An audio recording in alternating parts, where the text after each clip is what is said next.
हमारा टॉपिक रहेगा, that topic is going to be what, वो टॉपिक रहेगा रेजोनेंस, वो टॉपिक रहेगा resonance. This is the name of the topic that we are going to discuss. No क्या होती है रेजोनेंस, आइए जरा समझने की कोशिश करते हैं। तो रेजोनेंस टॉपिक कब आया था? एक्चुअली में रेजोनेंस टॉपिक तब इंट्रोड्यूस किया गया जब किसी भी कंपाउंड का सिंगल स्ट्रक्चर उसकी सारी प्रॉपर्टीज एक्सप्लेन नहीं कर रहा था। फॉर एग्जांपल जैसे ये मेरे पास एक एसिटेट आयन है और इसका लुईस स्ट्रक्चर है। इस स्ट्रक्चर के अकॉर्डिंग ये बॉन्ड ए है, इस स्ट्रक्चर के अकॉर्डिंग ये बॉन्ड बी है।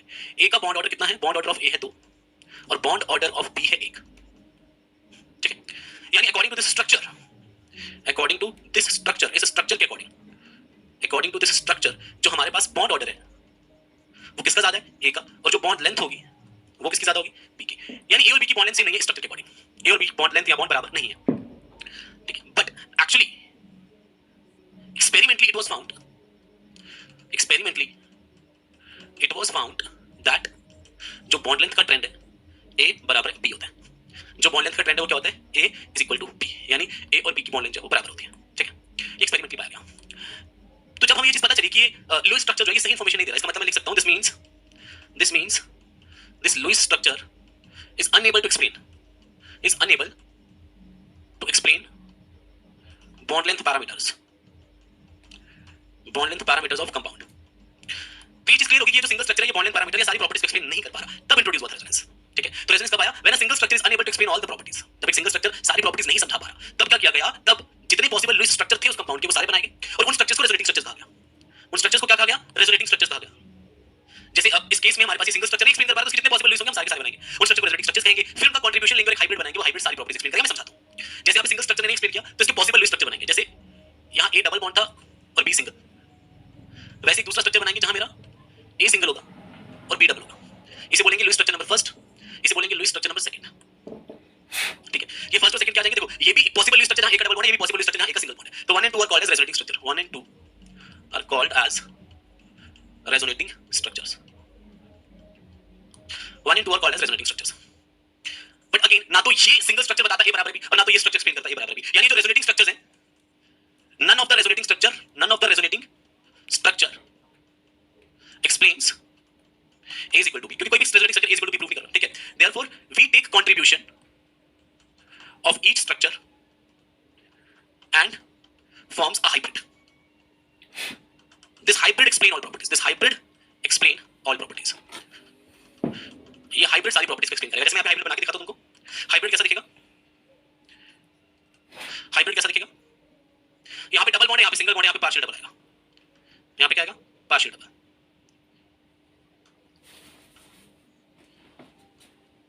Partial double. यहाँ सिंगल है, पार्शियल डबल। यहाँ पे क्या आएगा? पार्शियल। देखो यहाँ पे डबल बॉन्ड करेक्ट है, यहाँ पे सिंगल बॉन्ड, ये बन जाएगा पार्शियल डबल। यहाँ सिंगल है, यहाँ डबल है, ये बन जाएगा पार्शियल डबल। यहाँ कोई चार्ज नहीं, यहाँ नेगेटिव चार्ज, पार्शियल नेगेटिव, यहाँ नेगेटिव चार्ज, यहाँ कोई चार्ज नहीं, पार्शियल नेगेटिव। ये आ गया ए और ये आ गया बी। अच्छा मान लो मेरे पास कितना परसेंट इसका लेते सपोज, क्योंकि ये लगभग सेम स्ट्रक्चर है, तो मान लो इसका 50% कंट्रीब्यूशन दिया और इसका भी 50% कंट्रीब्यूशन दिया। अब अगर मुझे यहाँ पे बॉन्ड ऑर्डर ऑफ ए निकालना हो तो कैसे निकालूंगा? देखो ये जो हाइब्रिड बने इसकी 50% कंट्रीब्यूशन से बने और इसकी 50% कंट्रीब्यूशन से बने। ठीक है, कंट्रीब्यूशन बराबर क्यों लिया? क्योंकि दोनों की स्टेबिलिटी बराबर है। वो मैं बाद में चर्चा करूंगा स्टेबिलिटी क्या है क्या नहीं, वो बाद में चर्चा करेंगे। अभी तो मान के चलो कि भैया ये दोनों इक्वली स्टेबल है, इसलिए इनका कंट्रीब्यूशन बराबर लिया। ठीक है, डिसाइड कैसे करते हैं कंट्रीब्यूशन बाद में बताऊंगा। इसका 50 इसका 50 ले लिया। अब जब मैं बॉन्ड ऑर्डर ऑफ ए निकालूंगा तो इस वाले स्ट्रक्चर में 50% ये वाला करेक्टर है, यहाँ पे ए डबल बॉन्ड है, यानी 50% का मतलब क्या होता है? 50% मतलब 100 और 50% में कौन सा करेक्टर है? एक डबल बॉन्ड करेक्टर है। प्लस अगला 50% क्या कहता है? प्लस अगला 50% क्या कहता है? अगला 50% क्या कहता है कि ए का कौन सा करेक्टर है? ए का सिंगल बॉन्ड करेक्टर है। यहां से हमारा बॉन्ड ऑर्डर क्या बन जाएगा? 1.5 ए का। ठीक है, उसके बाद आता है बॉन्ड ऑर्डर ऑफ बी। ठीक है, अब पहला इसका 50% कंट्रीब्यूशन है बी का, तो 50% के अकॉर्डिंग, यानी 50% के अकॉर्डिंग बी का है सिंगल बॉन्ड और अगले 50% के अकॉर्डिंग बी का है डबल बॉन्ड। ठीक है, तो बॉन्ड ऑर्डर ऑफ बी में कितना आ गया? 1.5। तो भैया आपके हाइब्रिड में इसका बॉन्ड ऑर्डर भी 1.5 है, इसका बॉन्ड ऑर्डर भी 1.5 है, यानी यहां पे दोनों का इन हाइब्रिड बॉन्ड ऑर्डर ए बराबर है बी और बॉन्ड लेंथ भी ए बराबर है बी। ठीक है, चलिए तो हाइब्रिड में हमारे पास क्या है? जो बॉन्ड ऑर्डर है वो बराबर है, बॉन्ड लेंथ भी बराबर है। ठीक है, तो यहां से हमको एक चीज समझ में आई कि रेजोनेंस है क्या। रेजोनेंस का मतलब है कि जब किसी भी कंपाउंड का एक सिंगल स्ट्रक्चर उसकी बॉन्ड पैरामीटर्स को एक्सप्लेन नहीं कर पा रहा, जैसे इस स्ट्रक्चर के अकॉर्डिंग ए और बी बराबर नहीं है, पर एक्सपेरिमेंटली पाया गया कि ए और बी बराबर है, तो हमने कहा ऐसे केस में क्या करो, आप जितने पॉसिबल लुईस स्ट्रक्चर होते हैं वो बनाओ। जैसे यहाँ पे ए डबल बॉन्ड था, हमने कहा चलो ए डबल यहाँ पे ए को सिंगल कर दो, बी को डबल कर दो, तो हमने दो पॉसिबल स्ट्रक्चर थे, दोनों बना लिए।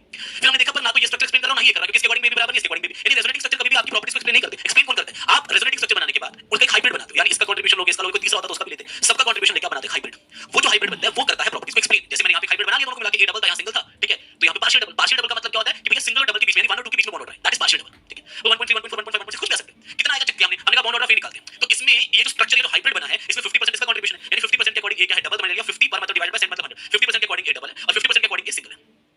बॉन्ड ऑर्डर का 1.5।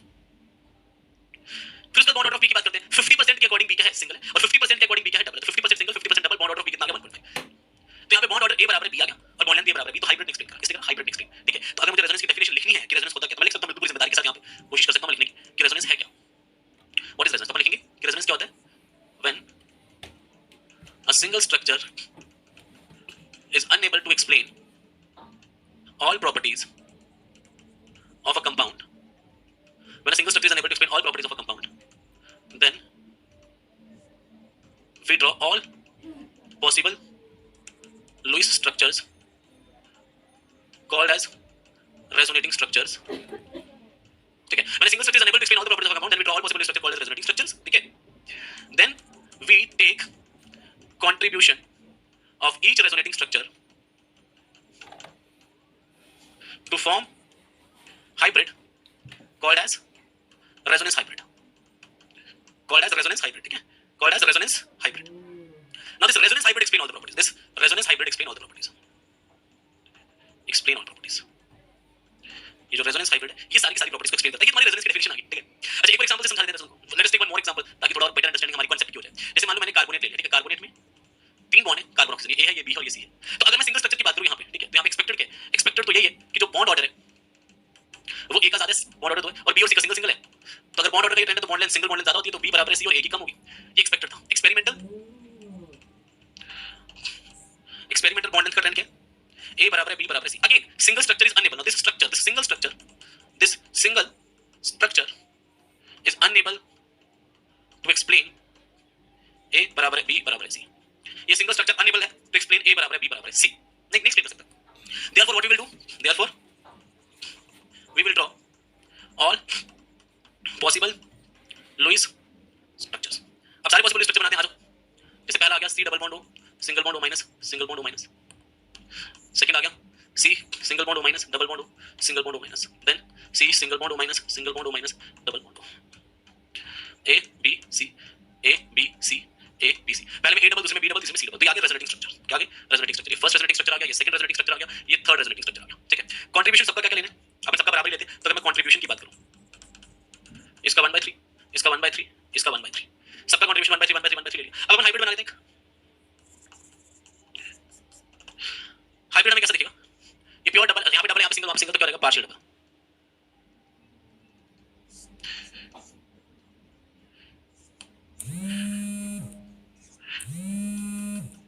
ठीक है, हर जगह पार्शियल, यहाँ पे सिंगल, यहाँ पे डबल, वहाँ पे single, partial double, single single double, partial double. ठीक है, यहाँ पे कोई चार्ज नहीं, negative charge, negative charge, partial negative, partial negative, partial negative. ये आ गया हमारा ए, ये आ गया हमारा बी, ये आ गया हमारा सी। अगर मुझे यहाँ पे डिफाइन करना है बॉन्ड ऑर्डर ऑफ ए, बहुत आराम से हो जाएगा। बॉन्ड ऑर्डर ऑफ ए, इस स्ट्रक्चर को बनाने में इसका कंट्रीब्यूशन है 1/3, तो 1/3 के अकॉर्डिंग ए डबल बॉन्ड यानी ए का बॉन्ड ऑर्डर 2 है। अगले 1/3 के अकॉर्डिंग ए का बॉन्ड ऑर्डर 1 है यानी सिंगल। अगले 1/3 के अकॉर्डिंग ए का बॉन्ड ऑर्डर 1 है यानी 1। तो ये सबको जोड़ेंगे तो कितना बनेगा, 4/3। फिर बॉन्ड ऑर्डर ऑफ बी निकाल लेते हैं। इसका कंट्रीब्यूशन 1/3 और इसके अकॉर्डिंग बी सिंगल है, सो 1/3 मल्टीप्लाइड बाय 1। अगले 1/3 के अकॉर्डिंग बी डबल है, सो 1/3 मल्टीप्लाइड बाय 2। अगले 1/3 के अकॉर्डिंग बी फिर से सिंगल है, 1/3 इनटू बी फिर से क्या आ गया, सिंगल बॉन्ड, तो ये 4/3। इसके बाद आता है बॉन्ड ऑर्डर ऑफ सी। सी का अच्छा कंट्रीब्यूशन 1/3 है, 1/3 के अकॉर्डिंग सी यहाँ पे सिंगल है, 1/3 के अकॉर्डिंग सी यहाँ पे भी सिंगल है, और 1/3 के अकॉर्डिंग सी डबल है। तो हाइब्रिड में क्या हुआ, इन हाइब्रिड बॉन्ड ऑर्डर ए बराबर है बी बराबर है सी, बॉन्ड लेंथ, तो हाइब्रिड ने एक्सप्लेन कर दिया। ठीक है, तो हमारा रेजोनेंस का कांसेप्ट आ गया। इसके बाद हम क्या पढ़ेंगे, इसके बाद हम पढ़ेंगे rules to draw resonating structure, यानी जब आप रेजोनेटिंग स्ट्रक्चर ड्रॉ करते हो तो आपको किन नियमों का पालन करना चाहिए। ठीक है, तो बात करेंगे rules to draw resonating structure. कौन कौन से नियमों का पालन करना पड़ता है हमको रेजोनेटिंग स्ट्रक्चर बनाने के लिए। जैसे सबसे पहला रूल क्या आ गया हमारे पास, position of atoms should remain same, यानी जब भी आप रेजोनेटिंग स्ट्रक्चर अलग-अलग बना रहे हो उसमें पोजीशन ऑफ एटम्स जो है वो सेम रहनी चाहिए, position of atoms should remain same. चलिए, second, total charge in all resonating structures should remain same, वो भी सेम रहना चाहिए। ठीक है, total charge in all resonating structure should remain same. ठीक है, टोटल चार्ज सेम रहना चाहिए। नंबर ऑफ अनपेयर्ड इलेक्ट्रॉन्स भी सेम रहने चाहिए, नंबर ऑफ अनपेयर्ड इलेक्ट्रॉन्स भी सेम रहने चाहिए। Total charge in all resonating structure should remain same. Number of unpaired electrons वो भी सेम रहने चाहिए। और last but not least, all structures should be valid structure. Valid का मतलब क्या हो गया, all structures should be valid, यानी वैलिड होनी चाहिए। ऐसा नहीं है कि नाइट्रोजन 4 बॉन्ड बनाता है मैक्सिमम, तुम उसके 5 बॉन्ड बना दो तो वैलिड नहीं, कार्बन 4 बनाता है तुम उसके 5 बना दो तो वो भी वैलिड नहीं। आई होप वैलिडिटी और इनवैलिडिटी का मतलब तुमको समझ में आ रहा होगा। मैं एग्जांपल से समझा देता हूं, इसमें भी एग्जांपल देते हैं कुछ ताकि हमें बेटर अंडरस्टैंडिंग हो जाए चीजों की। एग्जांपल जैसे मान लो मैंने ले लिया पहला CH2 माइनस और यहां पे ले लिया मैंने NMe NMe NMe प्लस, ठीक है। किसी ने इसका दूसरा रेजोनेटिंग स्ट्रक्चर बनाने की कोशिश करी, बनाया CH2 double bond N Me Me और Me। ऑब्वियसली बात है, इसमें पोजीशन ऑफ एटम चेंज हो रही है नहीं, सब कुछ सेम है, CH2 CH2 NMe3 NMe3, position of atom same है। चलिए तो अपन लिखेंगे पोजीशन ऑफ एटम जो है सेम, पहला क्राइटेरिया फुलफिल्ड है। टोटल चार्ज +1 -1 दोनों को ऐड, टोटल चार्ज मतलब सबका सब चार्जेस का सब, तो यहां पे +1 -1 कैंसिल हो गया, टोटल चार्ज यहां पे 0 है, यहां पे टोटल चार्ज 0 है और यहां पे भी टोटल चार्ज 0 है। पोजीशन ऑफ एटम सेम है, total charge is the same, number of unpaired electron भी चेक करो ना, यहां पे अनपेयर्ड है, वहां पे unpaired, number of unpaired electron भी, number of unpaired electrons same. पर क्या वैलिड है देखो ध्यान से चेक करो, नाइट्रोजन ने यहां 5 बॉन्ड बनाए हैं, nitrogen has formed 5 bonds which is not possible। Nitrogen की वैलेंस शेल में 4 और बैठ है तो मैक्सिमम 4 बॉन्ड बना सकता है, so nitrogen has formed 5 bonds which is not possible, therefore structure second is invalid। तो इसको लिखेंगे अलग कलर से कि भैया structure second is invalid, therefore 1 and 2 are not resonating, therefore 1 and 2 are not resonating structure। तो 1 और 2 resonating structures नहीं है, तो 1 और 2 resonating structure नहीं है। हाँ, अगर मैं यहीं पे NMe3+ की जगह PMe3+ ले लेता, अगर मैं ये ले लेता, अब फास्फोरस 5 बॉन्ड बना सकता है, क्योंकि फास्फोरस में 3s होता है, 3p होता है, 3d भी होता है ना, नाइट्रोजन का 2s 2p होता है, इसमें 1 p में 3 तो मैक्सिमम 4 और बैठ है, तो 4 ही बॉन्ड बन सकते हैं मैक्सिमम, बट फास्फोरस में 3s है, 3p और 3d भी है, s का 1, p के 3 4 और d के 5, यानी टोटल 9 और बैठ ले, तो भैया अगर 9 टोटल और बैठ तो 5 बॉन्ड बना सकते हैं, phosphorus can make 5 bonds, therefore valid structure. तो भैया यहां पे वैलिड स्ट्रक्चर, बाकी चीजें चेक कर लो, पोजीशन ऑफ एटम सेम है, ठीक है, उसका total charge same, unpaired electron same है, दोनों स्ट्रक्चर वैलिड है, तो 1 and 2 are resonating structure, are resonating structures. चलिए अच्छी बात है, ठीक है। इसके बाद हमारा अगला टॉपिक क्या आता है, कंट्रीब्यूशंस का। नेक्स्ट टॉपिक अपन किसकी बात करेंगे, कंट्रीब्यूशंस की बात करेंगे, ठीक है, ठीक है। अब बात करते हैं हम कि भैया कंट्रीब्यूशन कैसे, मतलब अपन ने वो पढ़ लिया ना कि रेजोनेंस हाइब्रिड बनाना है तो आपको कंट्रीब्यूशन लेना पड़ेगा, ठीक है। तो अब अपन करेंगे deciding contribution of resonating structure, ठीक है। क्या कंट्रीब्यूशन कैसे डिसाइड करोगे, deciding contribution of resonating structure. तो मैं यहां पे सीधी सीधी बात करता हूं, यहां पे तुम्हारे सामने कि भाई जो कंट्रीब्यूशन है वो स्टेबिलिटी पर डिपेंड करता है, जिसकी स्टेबिलिटी ज्यादा उसकी कंट्रीब्यूशन भी ज्यादा। तो contribution of resonating structure towards hybrid, it is directly proportional to stability of resonating structure. Contribution of resonating structure towards hybrid is directly proportional to stability of resonating structure, कि भाई आपके resonating structure की stability पर depend करती है, ठीक है। Stability ज्यादा तो कंट्रीब्यूशन ज्यादा, ठीक है। पर सवाल आता है कि हम स्टेबिलिटी कैसे डिसाइड करें, तब नेक्स्ट टॉपिक हम पढ़ेंगे वो क्या है, comparison of stability of resonating structure. क्या है, comparison of stability of resonating structures. चलिए कैसे कंपेयर करेंगे आप स्टेबिलिटी ऑफ रेजोनेटिंग स्ट्रक्चर, यानी रेजोनेटिंग स्ट्रक्चर की स्टेबिलिटी का कंपैरिजन कैसे करेंगे, चार रेजोनेटिंग स्ट्रक्चर कैसे पता करें कौन ज्यादा स्टेबल है कौन कम स्टेबल है। इसमें ना नंबर ऑफ फैक्टर्स और उनका एक सीक्वेंस है। जैसे सबसे पहले क्या चेक करें आप, सबसे पहले चेक करें नंबर ऑफ चार्जेस। अच्छा, नंबर ऑफ चार्जेस का क्या मतलब है, अगर किसी में नंबर ऑफ चार्जेस ज्यादा है तो उसकी स्टेबिलिटी कम होगी, क्योंकि चार्जेस जितने ज्यादा होते हैं पोटेंशियल एनर्जी उतनी ज्यादा, स्टेबिलिटी उतनी कम। तो यानी मैं लिख सकता हूं फर्स्ट चेक, यहां पे फर्स्ट लिखना, फर्स्ट चेक सबसे पहले ये चेक करें, और आपकी जो स्टेबिलिटी है it is inversely proportional to number of charges, directly आपके चार्जेस जितने ज्यादा आपकी स्टेबिलिटी उतनी ही कम। हां, अगर नंबर ऑफ चार्जेस सेम है तो check number of bonds, check pi bond है टोटल नंबर ऑफ बॉन्ड्स, ठीक है, check total number of bonds. अब इसमें क्या होता है, अगर आपके बॉन्ड किसी स्ट्रक्चर में ज्यादा है, लेट्स सपोज किसी स्ट्रक्चर में 4 बॉन्ड है और किसी स्ट्रक्चर में 5 है, तो जिसमें 5 है मतलब उसमें एक एक्स्ट्रा बॉन्ड बना, जब वो एक्स्ट्रा बॉन्ड बना तो बॉन्ड बनते हुए एनर्जी रिलीज होती है, जब भी बॉन्ड बनता है एनर्जी रिलीज होती है, एनर्जी रिलीज होने से स्टेबिलिटी बढ़ जाती है। तो यानी मैं यहां लिख सकता हूं कि भाई जिसमें नंबर ऑफ बॉन्ड्स ज्यादा, जिसमें एक्स्ट्रा बॉन्ड बन रहे हैं, वो एक्स्ट्रा बॉन्ड बनने की वजह से एनर्जी रिलीज हुई होगी, जिसकी वजह से स्टेबिलिटी बढ़ गई होगी, तो stability directly proportional to number of bonds. पर अगर किसी में नंबर ऑफ बॉन्ड्स भी सेम है, अगर किसी में नंबर ऑफ बॉन्ड्स भी क्या है सेम, फिर क्या चेक करूं, अगर किसी में नंबर ऑफ बॉन्ड्स भी क्या है सेम है, अगर किसी में नंबर ऑफ बॉन्ड्स भी क्या है सेम, उसके बाद चेक करो लोकेशन ऑफ चार्ज। अब लोकेशन ऑफ चार्ज का क्या सीन है कि जो नेगेटिव चार्ज है वो होना चाहिए मोर इलेक्ट्रोनेगेटिव पे negative charge on more electronegative, positive charge on less electronegative. But अगर ये भी सेम है तो आपको चेक करनी है separation of charge. Separation of charge क्या कहता है, सेपरेशन ऑफ चार्ज कहता है आपका सिमिलर चार्जेस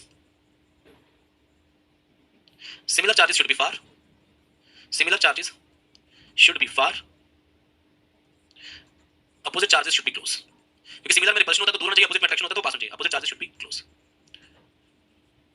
ठीक है।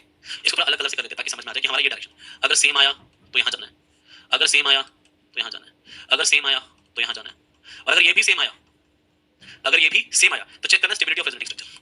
तो क्या चेक करनी है, check check stability of resonating structure. और यहां पे हमारे पास क्या आता है, जो हमारे पास स्टेबिलिटी है, check stability of not resonating structure, stability of intermediate. और यहां पे बात करेंगे कि जो स्टेबिलिटी ऑफ रेजोनेटिंग स्ट्रक्चर है directly proportional to stability of intermediate. हां, एग्जांपल से समझेंगे इसे। तो ये पूरा का पूरा एक सीक्वेंस है जहां बात आती है सबसे पहले आपको नंबर ऑफ चार्जेस चेक करने हैं, अगर वो सेम है तो आपको नंबर ऑफ बॉन्ड्स चेक करने हैं, अगर वो भी सेम है तो फिर आपको लोकेशन ऑफ चार्ज चेक करनी है, अगर वो भी सेम है तो फिर आपको सेपरेशन चेक करनी है, ठीक है। अब एग्जांपल्स करते हैं। जैसे मान लो मेरे पास है CH2 double bond CH, C double बॉन्ड CH3, पहला। दूसरा रेजोनेटिंग स्ट्रक्चर है CH2 CH double bond CO minus CH3। तीसरा स्ट्रक्चर है CH2 minus CH double bond CO plus CH3, ठीक है। और फोर्थ है इसमें CH2 minus A plus CH minus CO minus plus CH3। Question है compare stability of resonating structure. आपका ये सीक्वेंस आपको इसी ऑर्डर में चलना है, ठीक है, हमेशा याद रखना, आपको इसी ऑर्डर में चलना है। सबसे पहले क्या चेक करना है, नंबर ऑफ चार्जेस। तो चेक करो नंबर ऑफ चार्जेस। यहाँ पे नंबर ऑफ चार्जेस क्या है, मैं देख पा रहा हूँ, मुझे तो जीरो दिख रहा है, कोई चार्ज नहीं है। यहाँ पे नंबर ऑफ चार्जेस, यहाँ पे नंबर ऑफ चार्जेस मैं देख पा रहा हूँ 2 है। यहाँ पे नंबर ऑफ चार्जेस मैं देख पा रहा हूँ अगेन 2 है। और यहाँ पे नंबर ऑफ चार्जेस 1 2 3 4 4 है। और यहाँ पे नंबर ऑफ चार्जेस 1 2 3 4 कितने, 4 है। अब अगर बात करें स्टेबिलिटी, आपको बहुत पता है कि आपके चार्जेस जितने ज्यादा आपकी स्टेबिलिटी उतनी कम। आपके नंबर ऑफ चार्जेस ज्यादा तो आपकी स्टेबिलिटी कम, आपके नंबर ऑफ चार्जेस कम तो आपकी स्टेबिलिटी ज्यादा। तो स्टेबिलिटी में यहाँ पे 0 चार्ज है तो सबसे स्टेबल तो 1 हो जाएगा on the basis of number of charges, on the basis of number of charges. ठीक है, हम नंबर ऑफ चार्जेस के बेसिस पे बता रहे हैं। नंबर ऑफ चार्जेस 0 सबसे कम, स्टेबिलिटी ज्यादा फर्स्ट। उसके number of charges 2 number of charges 2 number of charges 4 तो 2 कॉमन 3 आ गया और इसमें चार्जेस ज्यादा, स्टेबिलिटी सबसे कम। अब 2 और 3 में क्योंकि नंबर ऑफ चार्जेस सेम है, नंबर ऑफ चार्जेस सेम है तो उसका क्या चेक करते हैं, नंबर ऑफ बॉन्ड्स। अब आप टोटल बॉन्ड मत गिनना कि सारे बॉन्ड गिनने बैठ जाओ, आप गिनो सिर्फ पाई बॉन्ड्स, उससे काम हो जाएगा। जैसे इसमें देख रहा हूं एक पाई बॉन्ड है, इसमें भी एक पाई बॉन्ड है, सो 2 और 3 में हमने चेक करे नंबर ऑफ बॉन्ड्स वो भी सेम। अगर वो भी सेम है, नंबर ऑफ बॉन्ड्स भी सेम है, तो भैया क्या चेक करें उसके बाद, चेक लोकेशन ऑफ चार्ज। ठीक है ना, क्योंकि मैंने देखा नंबर ऑफ चार्जेस सेम है तभी तो डिसाइड नहीं कर पा रहे थे। नंबर ऑफ चार्जेस सेम है तो नंबर ऑफ बॉन्ड्स देखिए, मतलब पाई बॉन्ड चेक करें, पाई बॉन्ड एक मतलब वो भी सेम है। अगर नंबर ऑफ बॉन्ड्स भी सेम है तो लोकेशन ऑफ चार्ज चेक करा। यहाँ पे ऑक्सीजन पे नेगेटिव चार्ज और यहाँ ऑक्सीजन पे पॉजिटिव चार्ज है, तो ऑक्सीजन पे नेगेटिव चार्ज ज्यादा स्टेबल, क्योंकि ऑक्सीजन इलेक्ट्रॉन नेगेटिव है तो उसमें नेगेटिव चार्ज स्टेबल होता है, पॉजिटिव चार्ज कम स्टेबल होता है। यानी मैं ये बोल सकता हूँ कि 2 और 3 के बीच में जो कंपैरिजन हमने किया, जो इनके बीच का रिजल्ट आया वो किसके बेसिस पे आया, on the basis of location of charge,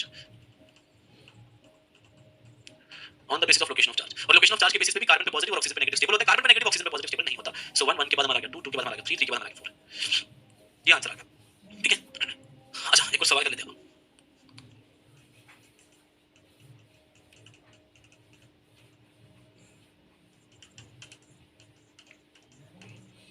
ठीक है, ये आ गया CH2 double bond OH plus.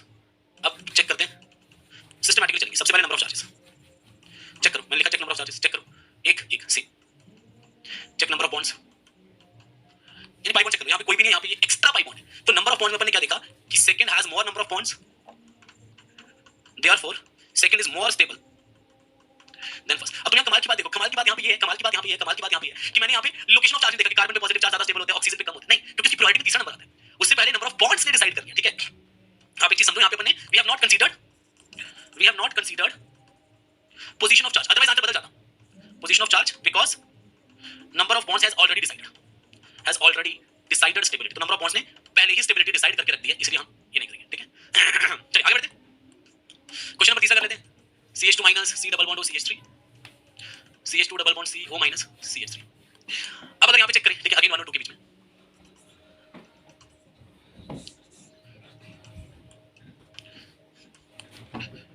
तो भैया नंबर ऑफ चार्जेस तो सेम है।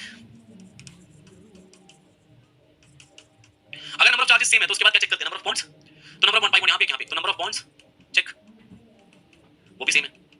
उसके बाद चेक लोकेशन ऑफ चार्ज, क्या वो सेम है? लोकेशन ऑफ चार्ज का मतलब क्या चार्ज सेम एटम पे नहीं, यहाँ कार्बन पे नेगेटिव चार्ज है, ऑक्सीजन पे नेगेटिव चार्ज है, तो अपन लिखेंगे यहाँ पे कि भैया जो ऑक्सीजन पे नेगेटिव चार्ज है वो ज्यादा स्टेबल होता है।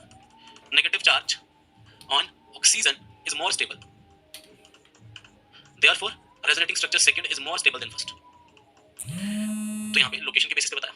अगले क्वेश्चन की तरफ बढ़ते हैं, नेक्स्ट क्वेश्चन। अब अगला सवाल हमारे पास क्या है, लेट सपोज मैंने कोई भी ले लिया ए ए ए ए, ठीक है, नेगेटिव पॉजिटिव, और यहाँ मैंने ले लिया ए फिर से ए फिर से ए फिर से नेगेटिव पॉजिटिव। अब चेक करो नंबर ऑफ चार्जेस, मैं देख पा रहा हूँ यहाँ पे नंबर ऑफ चार्जेस दोनों और यहाँ पे नंबर ऑफ चार्जेस दोनों, तो नंबर ऑफ चार्जेस दोनों में क्या है, सेम। अच्छा, अगर नंबर ऑफ चार्जेस सेम है तो क्या चेक करना उसका, नंबर ऑफ बॉन्ड्स। तो भैया अब चेक कर लीजिए ना, यहाँ पे कोई पाई बॉन्ड है, यहाँ पे कोई पाई बॉन्ड है, तो नंबर ऑफ बॉन्ड्स पे क्या है, सेम। लोकेशन ऑफ चार्ज मैं देख सकता हूँ ए पे नेगेटिव ए पे नेगेटिव ए पे पॉजिटिव ए पे पॉजिटिव, तो लोकेशन भी सेम है। अब चेक करो सेपरेशन ऑफ चार्ज, क्या वो भी सेम है, चेक सेपरेशन ऑफ चार्ज। तो जनाब सेपरेशन की बात करूं तो अपोजिट चार्जेस पास में, तो यहाँ मोर अट्रैक्शन होगा, नेगेटिव पॉजिटिव पास में, सो अपोजिट चार्जेस पास में लिख देता हूं, मोर अट्रैक्शन। नेगेटिव पॉजिटिव दूर दूर है, यहाँ पे less attraction,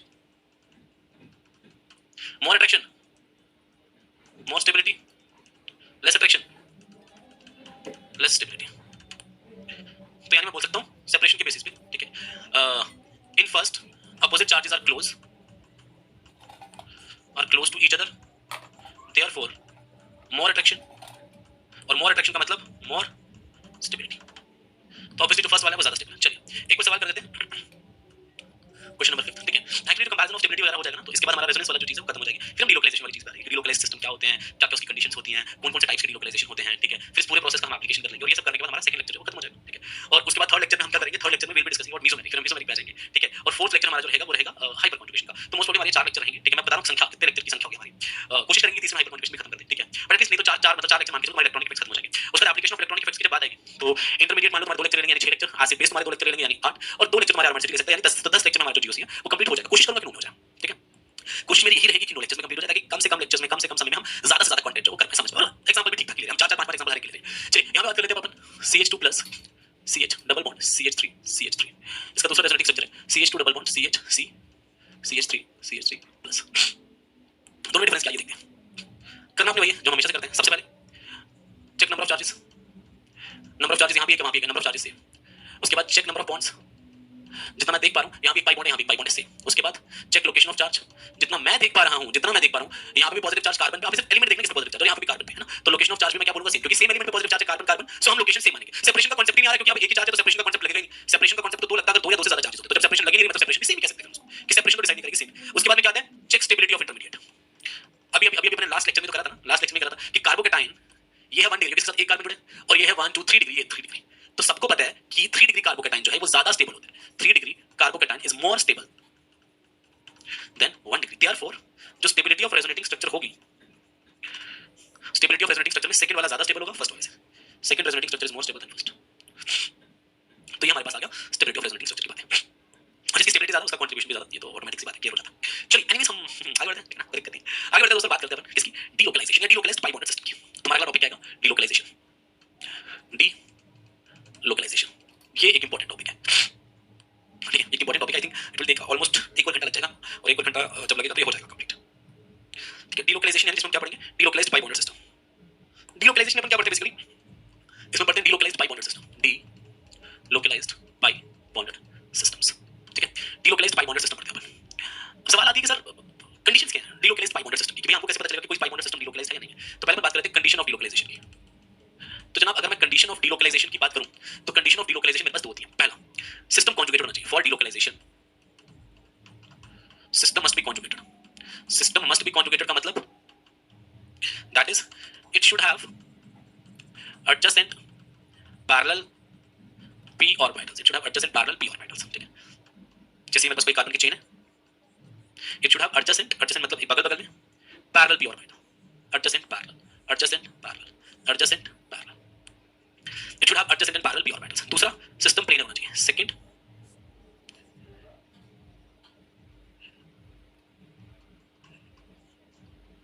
the system must B planar. The system must B planar. The system must B planar, ठीक है। प्लेनर का मतलब हमारे पास या तो sp2 चाहिए, सारे कार्बन sp2 चाहिए, ठीक है। कंडीशन ऑफ डीलोकलाइजेशन की, डीलोकलाइजेशन की क्या क्या कंडीशन होती है, आपका सिस्टम प्लेनर होना चाहिए और कॉन्जुगेटेड होना चाहिए, ठीक है। एग्जांपल से समझा देता हूं, जैसे कि CH2 double bond CH CH double bond CH2, देखो सारे कार्बन sp2, देखो sp2 sp2 sp2 sp2, तो प्लेनर है, क्या है प्लेनर है। पर क्या कॉन्जुगेटेड है, और चेक कर लेते हैं। जैसे यहाँ पे CH2 है, single bond CH, single bond CH, पहले सिर्फ सिंगल बॉन्ड बनाएंगे। अभी पाई बॉन्ड कैसे बना होगा, पैरेलल p ऑर्बिटल से, राइट। तो ये पाई बॉन्ड बना होगा पैरेलल p ऑर्बिटल से, पैरेलल p ऑर्बिटल से,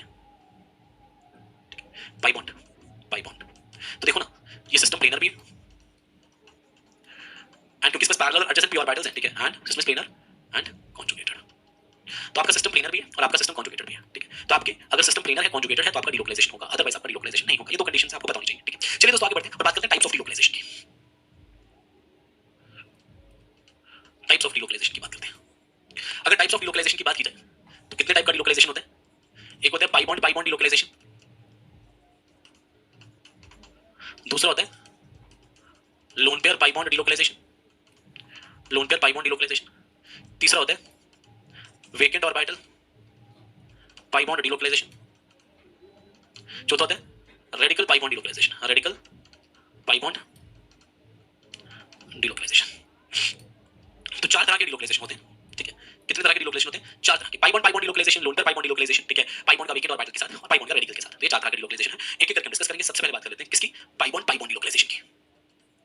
पाई बॉन्ड डीलोकलाइजेशन, देखो ये जो पाई बॉन्ड डीलोकलाइजेशन है, सबसे पहले इसमें कंडीशन की बात करेंगे। कंडीशन क्या होती है, कंडीशन इसमें कि जो पाई बॉन्ड्स है दे शुड बी अल्टरनेट, यानी मैं लिख देता हूं alternate pi bonds delocalise with each other, alternate pi bonds delocalise delocalize with each other. adjacent एक दूसरे के साथ नहीं करती है, ठीक है. adjacent pi bonds do not delocalize with each other. adjacent pi bonds do not delocalize with each other. एक दूसरे के साथ नहीं करती, do not delocalize with each other, ठीक है. तो क्या चाहिए alternate. alternate का मतलब सबको पता होगा, एग्जांपल थोड़ा समझ लेते हैं.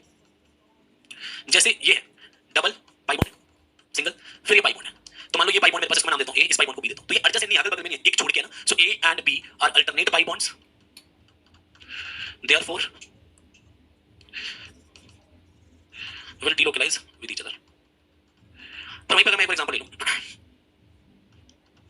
इसमें मैं CH2 double bond C, CH2 double bond C, double bond CH2, इसमें मैंने ले लिया A, इसमें ले लिया B. तो A and B are adjacent to each other, therefore will not delocalize. तो delocalize नहीं करेंगे, ठीक है. अब जैसे एक और सवाल लेता हूं, एक एग्जांपल लेता हूं मैं, तीसरा CH2 double bond C, double bond C, double bond CH2. अब यहाँ पे तीन तरह के पाई बॉन्ड है A, B, C. इसको ट्राई करो एक बार. तो यहाँ पे A, B, C है, आप देख सकते हैं कि A और B जो है एडजेसेंट है. A and B are adjacent, therefore will not delocalize with each other.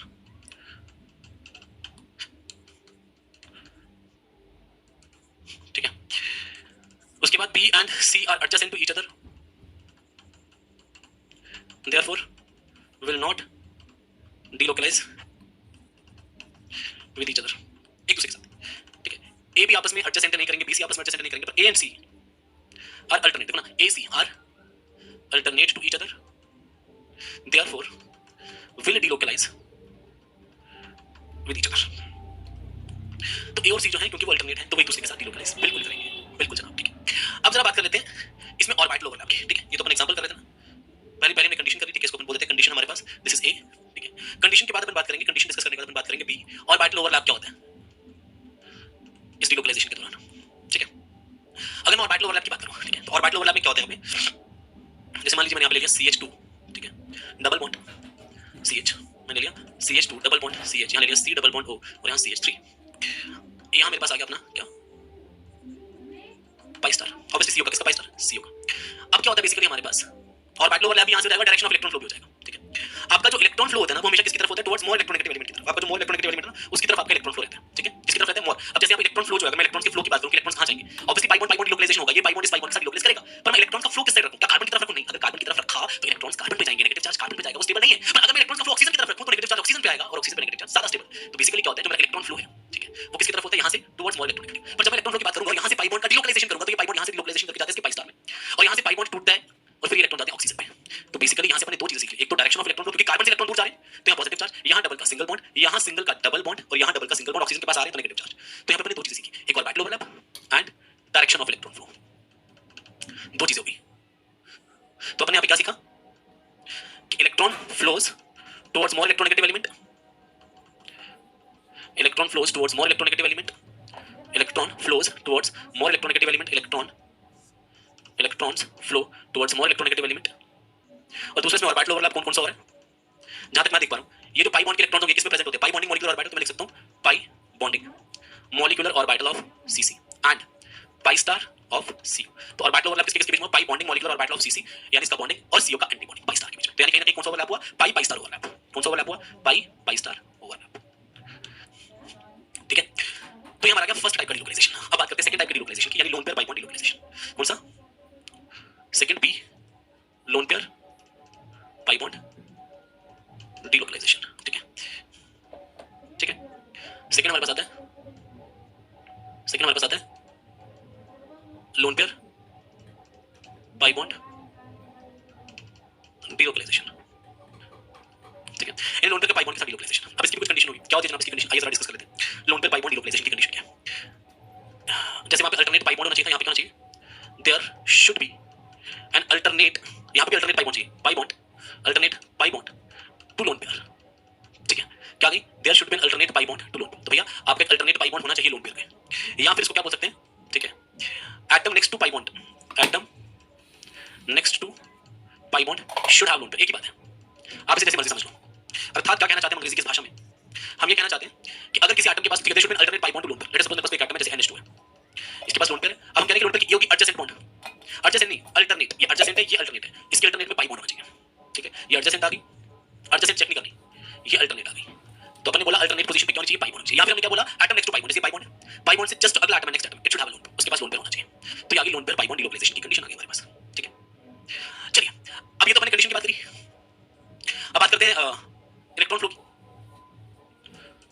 Of electrons. तो इलेक्ट्रॉन फ्लो कहां से कहां होता है? Electron flows from lone pair towards pi bond. यानी जो इलेक्ट्रॉन फ्लो कहां से होता है? जैसे एक पाई बॉन्ड है, इलेक्ट्रॉन फ्लो लोन पेयर से शुरू होता है और पाई बॉन्ड की तरफ। तो बेसिकली जो लोन पेयर इलेक्ट्रॉन देता कहां पे?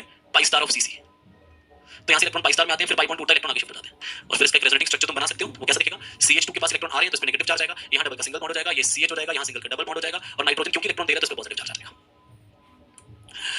और ये जो लोन पेयर होगा ये किसमें प्रेजेंट होगा? देखो डीलोकलाइजेशन सिर्फ और सिर्फ कौन करते हैं? P orbital. तो याद रखना ये लोन पेयर प्योर ऑर्बिटल में, और अगर ये पी ऑर्बिटल में प्रेजेंट है इसका मतलब हाइब्रिडाइजेशन में पार्टिसिपेट नहीं कर रहा, ठीक है। So lone pair undergoing delocalisation, जो लोन पेयर अंडरगोइंग डीलोकलाइजेशन है, जो डीलोकलाइजेशन कर रहा है, ठीक है, is present in p orbital.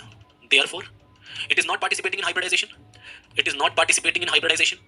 और अगर ये हाइब्रिडाइजेशन में पार्टिसिपेट नहीं कर रहा है therefore will not be counted in steric number, it will not be. तो यहां से अपन बोल सकते हैं कंक्लूजन में कि delocalized lone pair are not counted, therefore delocalized lone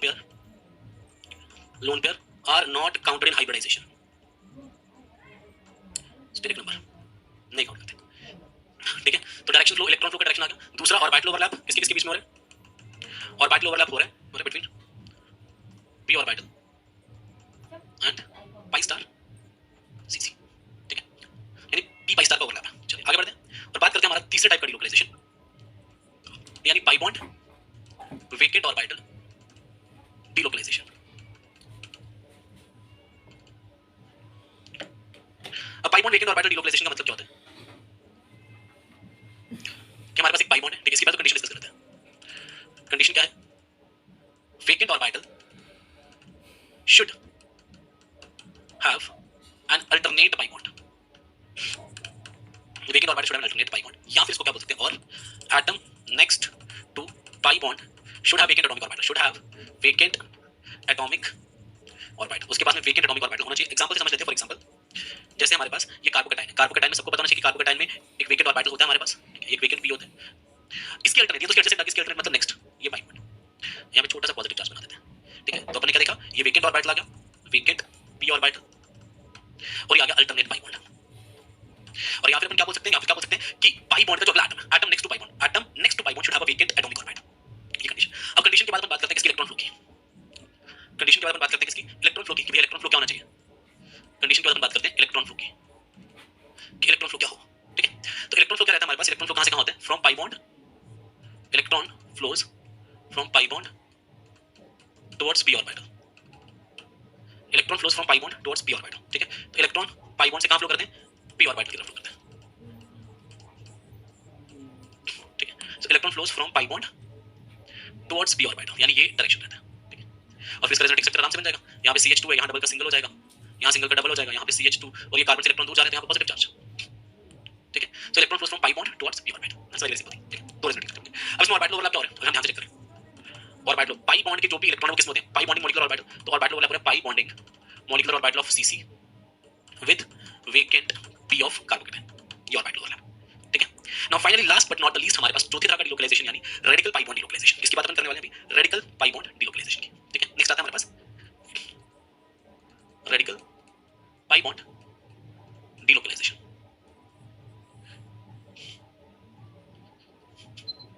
radical pi bond delocalisation हमारे पास क्या होता है, ठीक है। इसमें सबसे पहले अपन कंडीशन की बात कर लेते हैं। कंडीशन हमारे पास क्या होती है? बोल सकते हैं atom next to pi bond must have radical.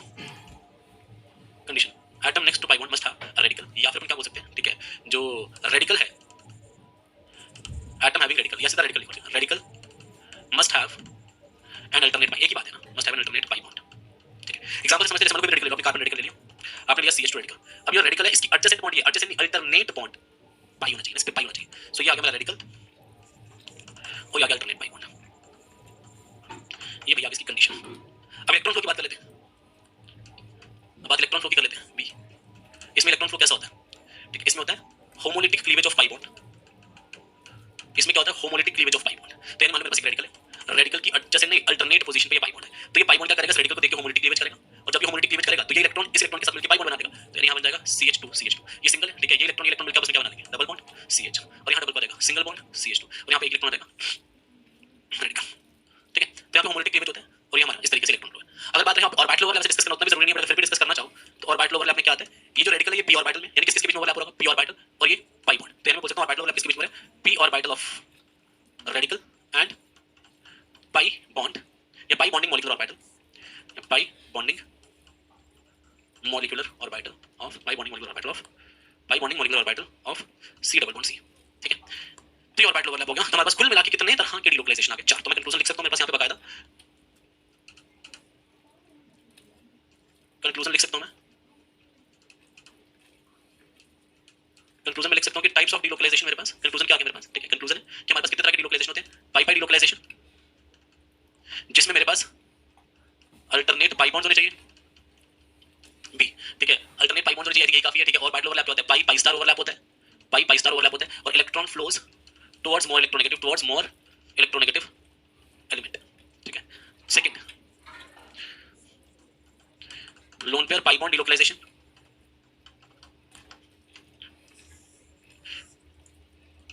ठीक है, यहां पे क्या होना चाहिए, ठीक है, lone pair must have alternate pi bond, lone pair must have alternate pi bond. Second B, delocalisation कहां से कहां होती है, electron flows from lone pair towards pi bond. C, ठीक है, सी हमारे पास क्या आता है, ऑर्बिटल ओवरलैप क्या होता है, इसमें होता है पी से pi star, P pi star. ठीक है, इसके बाद हमारे पास आता है तीसरा, third vacant orbital pi bond delocalisation.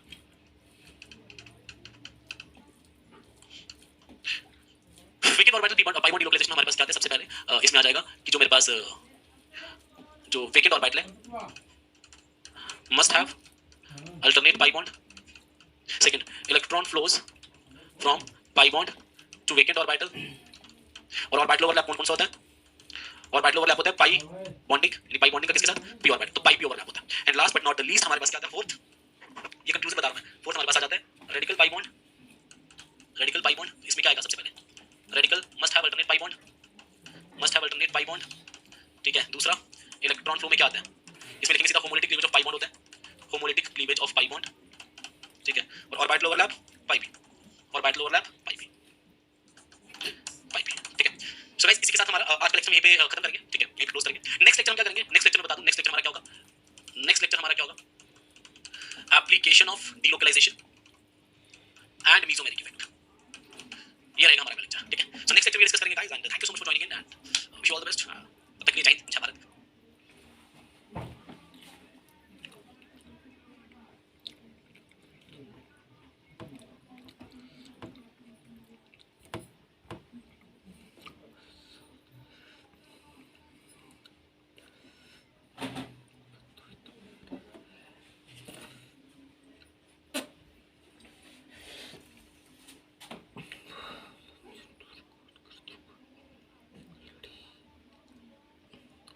स्वागत है दोस्तों फिर से आपका केमिकल के इस खूबसूरत से प्लेटफॉर्म पे। आज हमारा जीओसी का lecture number 3, so let me right the name of the topic.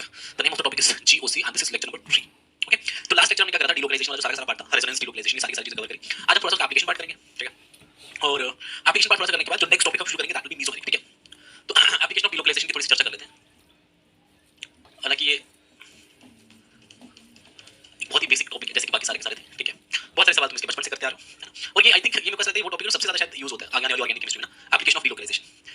जिसमें सबसे पहला एप्लीकेशन क्या आता है, comparison of bond parameters, comparison of bond parameters, bond parameters की कंपैरिजन की बात आ जाती है, कंपैरिजन ऑफ बॉन्ड पैरामीटर्स। ठीक है, जिसमें बॉन्ड लेंथ वगैरह, बॉन्ड ऑर्डर। जैसे एक सवाल मैं पहले देता हूं तुमको, ये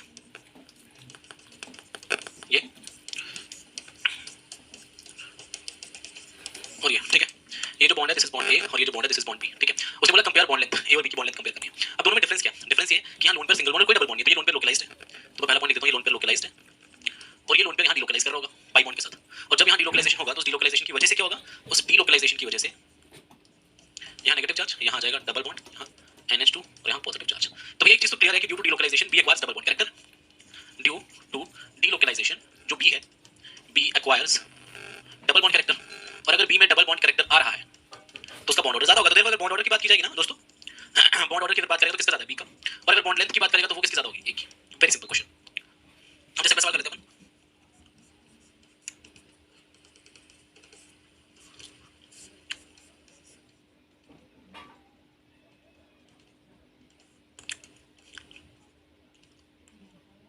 ठीक है, अब अब ये लोन पेयर यहां से डिलोकलाइज करेगा, और ये जो लोन पेयर है ये इस तरफ भी डिलोकलाइज करेगा और ये इस तरफ भी डिलोकलाइज करेगा, ये करेगा दोनों तरफ डिलोकलाइज, जबकि ये लोन पेयर से डिलोकलाइज करेगा क्लिक के साथ। ठीक है, अब दोनों में अंतर क्या, हमें बॉन्ड पैरामीटर कंपेयर करना है ए और बी का। अब देखो क्योंकि लोन पेयर सिर्फ यहां पे डिलोकलाइज कर रहा है तो ए में डबल बॉन्ड कैरेक्टर ज्यादा आएगा, और क्योंकि ये दो जगह डिलोकलाइज कर रहा है यानी जब ये सीओ के साथ डिलोकलाइज करेगा तो बी सिंगल बॉन्ड ही रहेगा।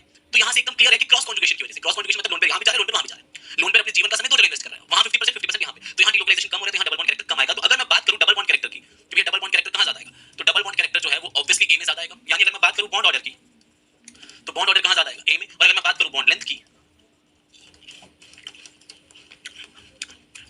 चलिए आगे बात करते हैं। नेक्स्ट आता है प्रिडिक्टिंग हाइब्रिडाइजेशन।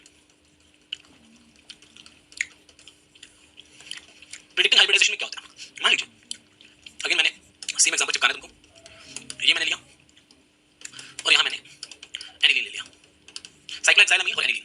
शायद मैंने तो पहले बताया होगा कि जब भी कोई लोन पे डिलोकलाइज करता है ऑब्वियसली लोन पे डिलोकलाइज करेगा, अगर ये डिलोकलाइज कर रहा है मतलब किसमें प्रेजेंट है, पी ऑर्बिटल में, और अगर ये पी ऑर्बिटल में प्रेजेंट है मतलब नॉट इन्वॉल्वड इन हाइब्रिडाइजेशन, और अगर ये हाइब्रिडाइजेशन में इन्वॉल्व नहीं है therefore not counted in steric number. Steric number में काउंट नहीं होगा, तो स्टेरिक नंबर में काउंट क्या होंगे, स्टेरिक नंबर में काउंट होगा एक ये और दूसरा ये, 1 2 और 3, 3 सिग्मा बॉन्ड है, लोन पे काउंट नहीं होगा तो स्टेरिक नंबर 3 सिग्मा बॉन्ड 3 आ गया, और अगर स्टेरिक नंबर 3 है तो मेरे पास हाइब्रिडेशन क्या बन जाएगी, sp2। अच्छा यहां पे ये लोकलाइज्ड है, और अगर लोकलाइज्ड है तो क्या होता है, काउंटेड इन हाइब्रिडाइजेशन।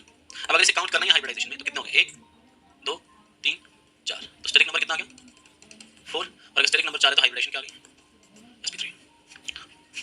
ठीक है, तो जो लोन पे डिलोकलाइज कर रहा है वो कभी हाइब्रिडेशन में काउंट नहीं होता। आगे बढ़ जाते हैं, जैसे मान लीजिए मेरे पास एक है ये CH3 CH2 नेगेटिव और एक है CH2 double bond CH2 CH2 negative. Basically carbanion का मतलब क्या होता है, कार्बोनाइन का मतलब यहां पे एक लोन पेयर का ही होना होता है, एक लोन पेयर जिसमें एक इलेक्ट्रॉन कार्बन का दूसरा कहीं हो सकेगा। सो कार्बोनाइन पे जो नेगेटिव चार्ज है it represents a lone pair, it represents a lone pair. अब यहां ये लोन पेयर लोकलाइज्ड है तो हाइब्रिडाइजेशन में काउंट होगा, तो स्टेरिक नंबर 3 सिग्मा बॉन्ड है, स्टेरिक नंबर क्या आ जाएगा 3 sigma bonds plus 1 loan pair, तो आपका स्टेरिक नंबर हो जाएगा 4 और हाइब्रिडेशन क्या हो जाएगी sp3। यानी अगर कार्बोनाइन लोकलाइज्ड है तो sp3, तो अपन ने क्या लिखा कंक्लूजन, कंक्लूजन लिखा if carbanion is localised it is sp3, और अगर डिलोकलाइज करेगा जैसे यहां पे डिलोकलाइज कर रहा है तो ये नॉट काउंटेड। स्टेरिक नंबर कितना हो जाएगा 1 2 3, 3 सिग्मा बॉन्ड है ठीक है, और डिलोकलाइज को तो काउंट नहीं करते, तो स्टेरिक नंबर 3 और hybridisation if carbanion is delocalised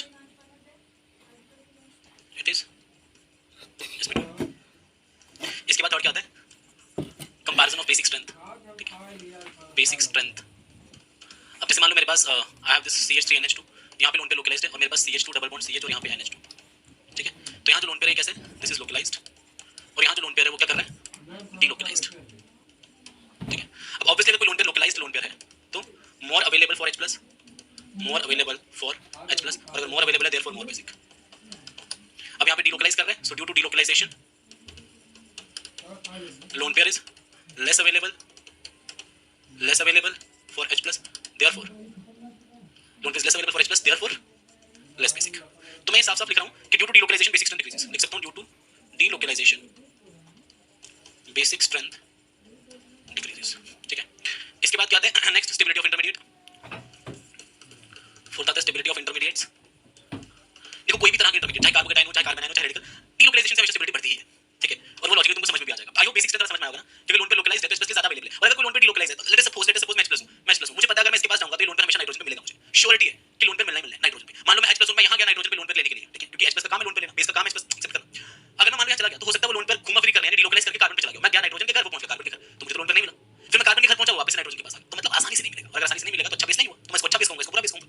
अब अगर स्टेबिलिटी ऑफ इंटरमीडिएट की बात की जाए तो अगर एक कार्बोकेटाइन मेरे पास लोकलाइज्ड है और दूसरा कार्बोकेटाइन मेरे पास डीलोकलाइज्ड, यानी मेरा पॉजिटिव चार्ज डीलोकलाइज कर रहा है, ये पाई बॉन्ड यहां से शिफ्ट होकर यहां चला गया, ये CH2+ आ गया, यहां डबल का सिंगल बॉन्ड हो गया और यहां सिंगल का डबल बॉन्ड हो गया। ये पॉजिटिव चार्ज जो है ये पहले बी पे था फिर डीलोकलाइज करके ए पे आ गया, यानी यहां पे क्या हो रहा है, positive charge is shared by two atoms. क्या हो रहा है, positive charge is shared by two carbon atoms.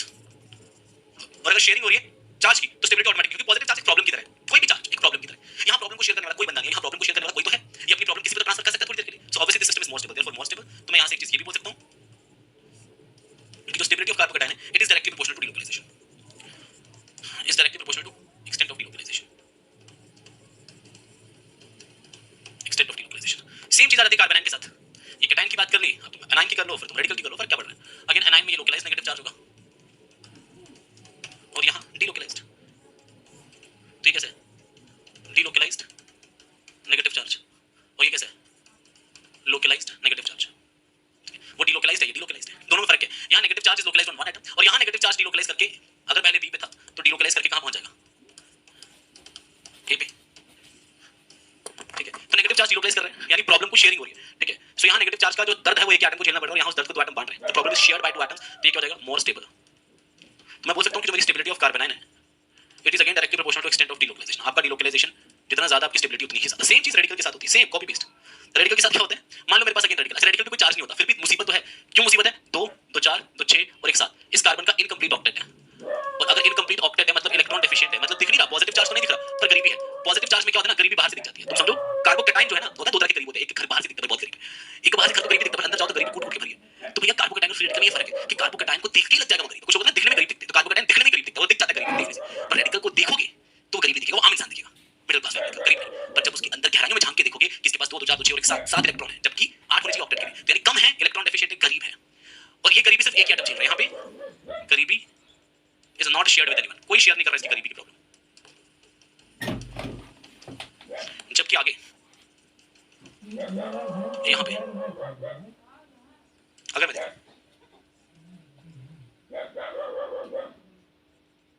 Obviously delocalisation होगा क्योंकि रेडिकल के बदले में पाई बॉन्ड है। अब गरीबी पहले अगर किस पे थी, गरीबी अगर पहले बी पे थी, तो डीलोकलाइजेशन के बाद आपकी ये गरीबी किस पे आ गई, ए पे। तो पहले ये गरीब था, अब ये गरीब है। सो द प्रॉब्लम ऑफ गरीबी, द प्रॉब्लम ऑफ गरीबी is shared between two atoms, therefore more stable. तो यहाँ पे भी क्या हो रहा है, डीलोकलाइजेशन की वजह से रेडिकल की स्टेबिलिटी बढ़ रही है, तो मैं लिख सकता हूँ जो स्टेबिलिटी ऑफ रेडिकल है it is also directly proportional to extent of delocalization. तो ये हमारे पास हमारा टॉपिक कंप्लीट हो गया। अब हम अगला टॉपिक शुरू करेंगे जिसका नाम है मेसोमेरिक, ठीक है। चलिए मेसोमेरिक इफेक्ट पर चर्चा कर लेते हैं, क्या होता है मेसोमेरिक इफेक्ट, ठीक है। और देन फिर हम उसकी डिटेल्स बात करेंगे मेसोमेरिक इफेक्ट की। मेसोमेरिक इफेक्ट दोस्तों क्या होता है, आपके पास आप कह सकते हो it is an effect of resonance.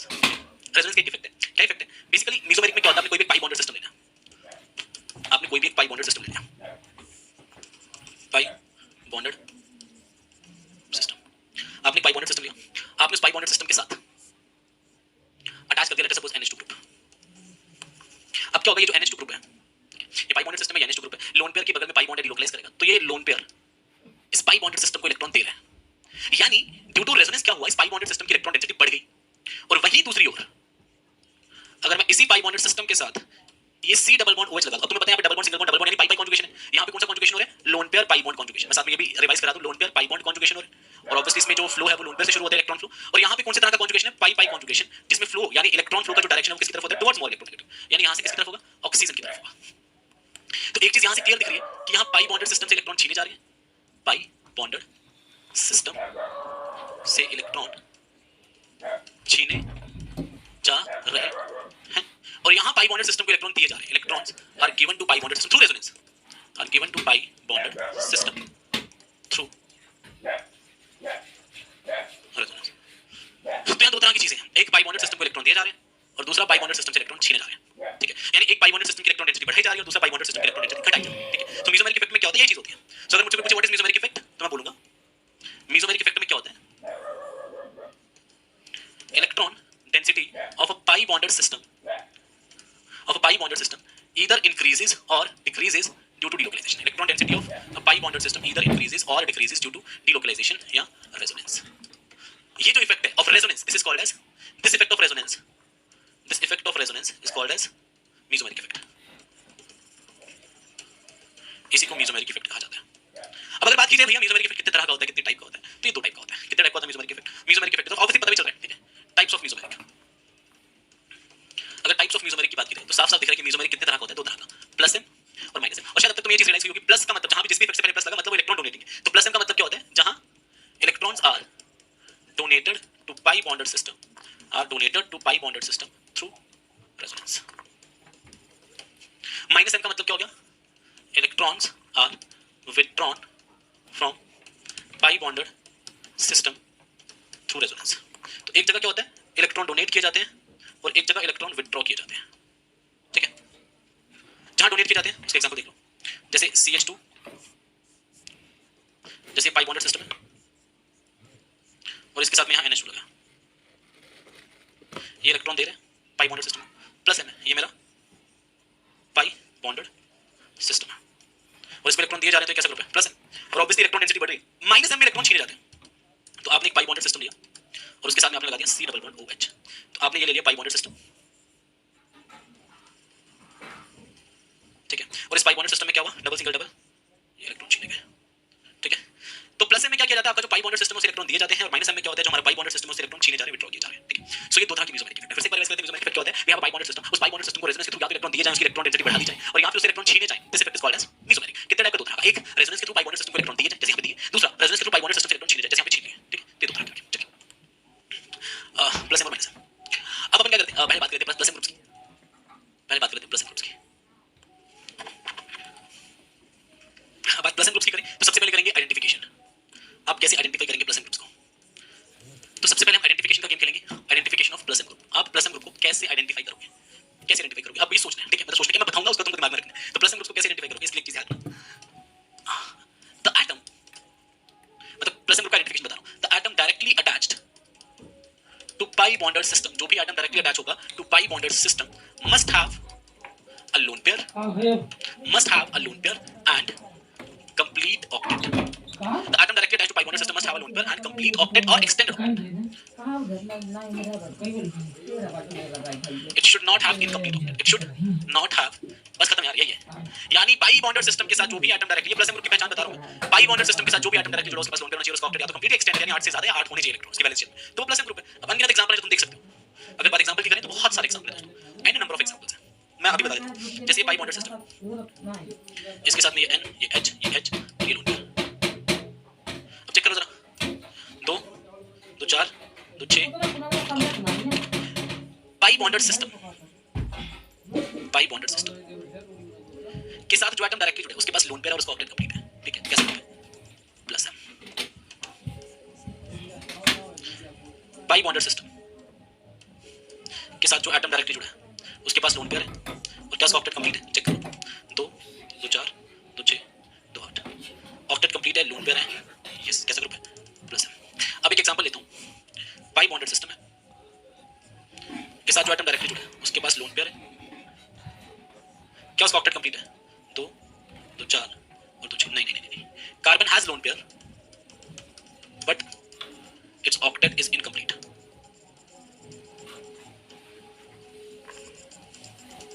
therefore not plus group, तो ये प्लस नहीं है, ठीक है। ये आ गया आइडेंटिफिकेशन ऑफ प्लस है। आगे बात करते हैं identification of minus M group, identification of minus M groups, ठीक है। माइनस एम ग्रुप्स का आइडेंटिफिकेशन कैसे करेंगे, क्या होते हैं माइनस एम ग्रुप्स, उनका आइडेंटिफिकेशन कैसे करेंगे। माइनस एम ग्रुप वही जो इलेक्ट्रॉन छीनते हैं, आइडेंटिफिकेशन कैसे करना है, पाई बॉन्डेड सिस्टम है,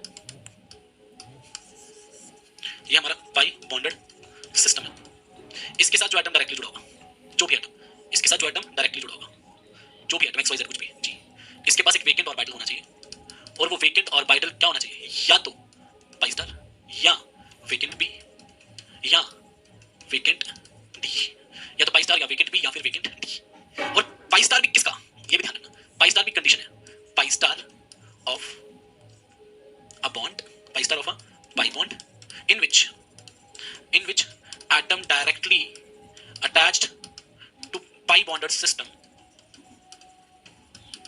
must be further attached to a more electronegative element through pi bond। मैं जरा इसका मतलब बताता हूं, सार बताता हूं मैं क्या कह रहा हूं। मैं कह रहा हूं कि पाई स्टार भी किस पाई बॉन्ड का लेना है, ऐसे भी नहीं किसी भी पाई बॉन्ड का लेगा, पाई स्टार किस पाई बॉन्ड का लेना है, तो आपके पाई बॉन्डेड सिस्टम के साथ जो एटम डायरेक्टली जुड़ा होगा, जो भी एटम, ये पाई बॉन्ड के थ्रू, ये पाई बॉन्ड के थ्रू आपके सिस्टम के साथ जो भी एटम डायरेक्टली जुड़ा है, ये पाई बॉन्ड के थ्रू मोर इलेक्ट्रोनेगेटिव के साथ जुड़ा होना चाहिए, यानी B is more electronegative than A, B is more electronegative than A, B is more electronegative than A. Example देख लेते हैं, जैसे पाई बॉन्डेड सिस्टम है, इसके साथ में मैंने नाइट्रोजन जोड़ा जो डबल बॉन्ड के थ्रू मोर इलेक्ट्रोनेगेटिव ऑक्सीजन के साथ है, तो इस पाई बॉन्ड का जो पाई स्टार होगा, यहां पे बेशक एक और ऑक्सीजन अपन लगा दें, तो ऑब्वियसली कैसा ग्रुप होगा, देखो यहां पे कौन सा टाइप का डिलोकलाइजेशन होगा, फिर से देखो, डबल सिंगल डबल पाई पाई कॉन्जुगेशन पाई पाई डिलोकलाइजेशन, और इलेक्ट्रॉन फ्लो किस तरफ होगा, मोर इलेक्ट्रोनेगेटिव ऑक्सीजन की तरफ, माइनस एम है। कौन सा माइनस एम है, पाई स्टार वाला माइनस एम। एक एग्जांपल और ले लेते हैं,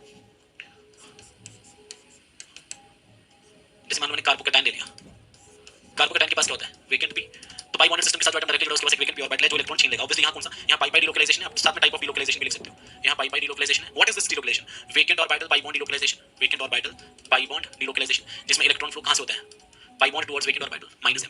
फिर वेकेंट d वाला भी ले लेते हैं एग्जांपल,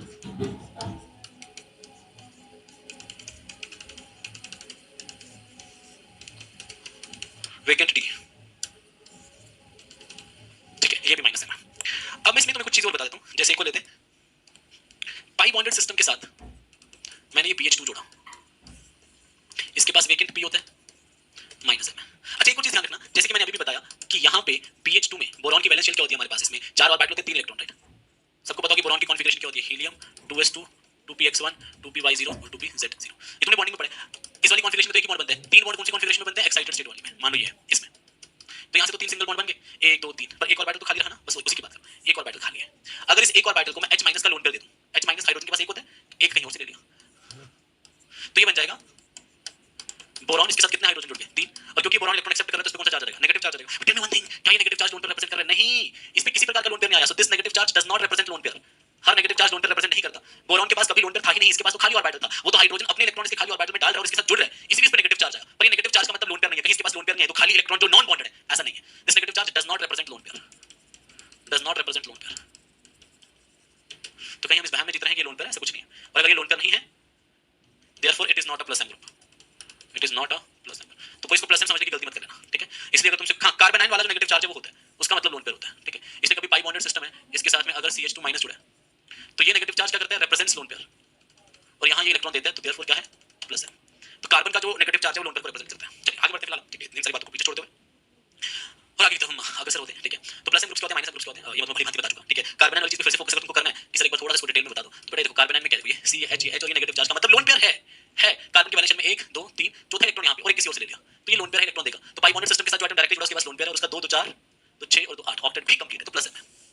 चलिए तो हमने आइडेंटिफिकेशन ऑफ प्लस एम कर लिया, आइडेंटिफिकेशन ऑफ माइनस एम कर लिया। इसके बाद बात करते हैं comparison of plus M and minus M strength, यानी प्लस एम और माइनस एम की स्ट्रेंथ्स का कंपैरिजन कर लेते हैं कि किसकी प्लस एम स्ट्रेंथ ज्यादा होती है, किसकी माइनस एम स्ट्रेंथ ज्यादा होती है, इसका कंपैरिजन कर लेते हैं, ठीक है। और उसको फाइनली हम क्या करेंगे, इनकॉर्पोरेट करना सीखेंगे, ठीक है। और जैसे हम इनकॉर्पोरेट करना सीख लेंगे फिर थोड़ा बहुत इसके एप्लीकेशन के बारे में चर्चा करेंगे और फिर इस लेक्चर को हम यहीं पे समाप्त कर देंगे, ठीक है। चलिए नाउ मूविंग ऑन, ठीक है, आगे बढ़ते हैं और बात करते हैं comparison of plus M strength, comparison of plus M strength. अब इसमें सबसे पहले क्या आता है, सबसे पहले फैक्टर क्या आता है, electronegativity, factors affecting plus M strength. Plus M strength को कौन-कौन से फैक्टर्स अफेक्ट करते हैं, आइए जरा इसके ऊपर चर्चा कर लेते हैं। Factors affecting plus M strength में सबसे पहला फैक्टर हमारे पास, the first factor, the foremost factor is electronegativity. और याद रखना ये फैक्टर कहां लगेगा, along the period. Electronegativity, electronegativity और कहां ऑपरेट होता है, operates along the period. Electronegativity तो हमेशा अलोंग द पीरियड ही ऑपरेट हुई, डाउन द रूट कभी ऑपरेट ही नहीं हो पाई। और यहां पे हमारा क्या रिलेशन होता है, जो प्लस एम है इट इज इनवर्सली, आपकी इलेक्ट्रोनेगेटिविटी जितनी ज्यादा होगी आप इलेक्ट्रॉन उतने कम दे पाओगे, आपका प्लस एम उतना ही कम होगा। यानी जो हमारा NH2 है इसका प्लस एम ज्यादा होता है, बेशक इसके पास एक लोन पेयर है। OH का कम, बेशक इसके पास 2 लोन पेयर, और फ्लोरीन का सबसे कम, बेशक इसके पास 3 लोन पेयर। तो नंबर ऑफ लोन पेयर्स के साथ कोई लेना देना नहीं होता। Plus M has nothing to do with number of lone pairs. दूसरा फैक्टर हमारे पास वो आता है साइज ऑफ ऑर्बिटल। ये देखना डाउन द ग्रुप। अब यहां बहुत ही क्लियर सी बात है कि मान लीजिए मेरे पास ये बेंजीन है और इसके साथ में जुड़ा है फ्लोरीन, इसके साथ में जुड़ा है अपना OH, और यही बेंजीन इसके साथ में जुड़ा है SH। देखो दोनों में डिफरेंस क्या है, यहां जो ओवरलैप करेगा ये 3p, वहां ओवरलैप करेगा 2p। और जब यहां डिलोकलाइजेशन होगा, यहां डिलोकलाइजेशन होगा, और यहां जो पाई बॉन्ड बनेगा डिलोकलाइजेशन के बाद जो पाई बॉन्ड यहां बनेगा वो पाई बॉन्ड बनेगा 2p 2p का, क्योंकि इसका भी 2p कार्बन का भी 2p। और यहां जो पाई बॉन्ड बनेगा, और यहां जो पाई बॉन्ड बनेगा, यहां जो पाई बॉन्ड बनेगा ये होगा 3p 2p ओवरलैप, और ये होगा 2p 2p ओवरलैप। अब तुमको बस ये बताना कौन सा ओवरलैप बेटर है, is better than overlap. Therefore OH donates electrons better than SH, therefore plus m of OH is greater than SH। तो यानी एक चीज मैं बोल सकता हूं कि प्लस m किसका ज्यादा है, ऑक्सीजन वाले का। तो जैसे जैसे आपके ऑर्बिटल का साइज बढ़ता है तो डाउन द ग्रुप क्या होता है, size of orbital increases, plus m decreases. आपका ऑर्बिटल का साइज जितना बड़ा होगा आपका डोनेशन उतना पोर होता जाएगा, उतना ही पोर होता जाएगा, ठीक है। इनवर्स रिलेशन है। एग्जांपल और कर लेते हैं, जैसे यहां फ्लोरीन जुड़ा तो 2p 2p ओवरलैप, यहां क्लोरीन जुड़ा तो 3p 2p ओवरलैप। मान लो ब्रोमीन जोड़ दिया तो 4p 2p ओवरलैप, और आयोडीन ही जोड़ दिया तो 5p 2p ओवरलैप। अब तुम खुद ही बताओ सबसे अच्छा ओवरलैप 2p 2p होगा, तो वहां डोनेशन सबसे बढ़ गया। तो यहां पे 2p 2p, यहां पे 3p 2p, यहां पे 4p 2p, यहां पे 5p 2p। तो जो प्लस एम है 2p 2p ओवरलैप बेटर होता है, तो प्लस एम किसका ज्यादा होगा, फ्लोरीन का, देन क्लोरीन का, देन ब्रोमीन का, देन आयोडीन का। यहां से यहां जाने में एक्सटेंट ऑफ ओवरलैप डिक्रीजेस।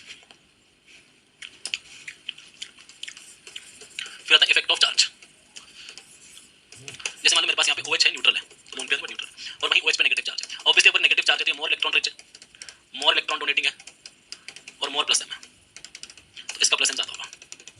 ठीक है, सिंपल सी बात है, प्लस एम यानी negative charge increases plus M. बात करते हैं fourth factor, effect of side group. Effect of side group, effect of side group जैसे कि मेरे पास ये NH2 है और मान लो मैंने यहाँ पे साइड ग्रुप लगा दिया क्रॉस ये, अब मेरा लोन पेयर यहाँ भी डिलोकलाइज करेगा और यहाँ भी करेगा, और अगर ये लोन पेयर दो जगह डिलोकलाइज कर रहा है तो ये रिंग को कम इलेक्ट्रॉन देगा, so ring will get less electron, ring will get less electron from nitrogen, और अगर नाइट्रोजन कम इलेक्ट्रॉन दे रहा है therefore plus M is less, क्योंकि रिंग को कम इलेक्ट्रॉन दे रहा है, तो यानी प्लस एम किसका ज्यादा हो गया फिर हमारे पास, रिंग को कौन ज्यादा इलेक्ट्रॉन दे रहा है, ऑब्वियसली NH2 ग्रुप जो पूरी तरीके से इलेक्ट्रॉन देता है, जबकि ये ग्रुप पूरी तरीके से नहीं दे पाता क्योंकि ये अपनी आधी कमिटमेंट पहले कहीं दे चुका है। यानी यूं कह लो कि ये वो बंदा है जिसकी पहली दफा शादी होगी, पहले किसी को कमिटमेंट नहीं दी है, फर्स्ट टाइम किसी में अपना इन्वेस्टमेंट करेगा और सिर्फ उसी के साथ जिएगा मरेगा, पर ये वो बंदा है जो अपनी पहले किसी और को भी कमिटमेंट दे चुका है और फिर किसी और के साथ रिंग के साथ भी जुड़ने जा रहा है, तो ये रिंग को अपना कभी 100% नहीं दे पाएगा, रिंग को कम इलेक्ट्रॉन देगा क्योंकि पहले कहीं और कमिटमेंट दे चुका है। तो प्लस एम किसका ज्यादा होगा, ऑब्वियसली इसका। और एग्जांपल लेते हैं, जैसे मान लो मेरे पास यहाँ पे NH2 है और मान लो मैंने यहाँ पे NF2 ले लिया, तो ऑब्वियसली फ्लोरीन जो है माइनस आई ग्रुप है, fluorine is minus I group, therefore decrease is plus M. Obviously बेटा अगर माइनस एम तो इलेक्ट्रॉन छीन लेगा ना, माइनस एम तो इलेक्ट्रॉन छीन लेगा, therefore withdraws electron from nitrogen making it less electron rich, therefore less plus m। इसका प्लस एम आता है, ऑब्वियसली इसी का प्लस एम आता है। इसके बाद अगला फैक्टर हमारे पास फिफ्थ नंबर फैक्टर आता है बॉन्ड एंगल फैक्टर। क्या आता है, बॉन्ड एंगल फैक्टर। पांचवा फैक्टर आता है बॉन्ड एंगल फैक्टर।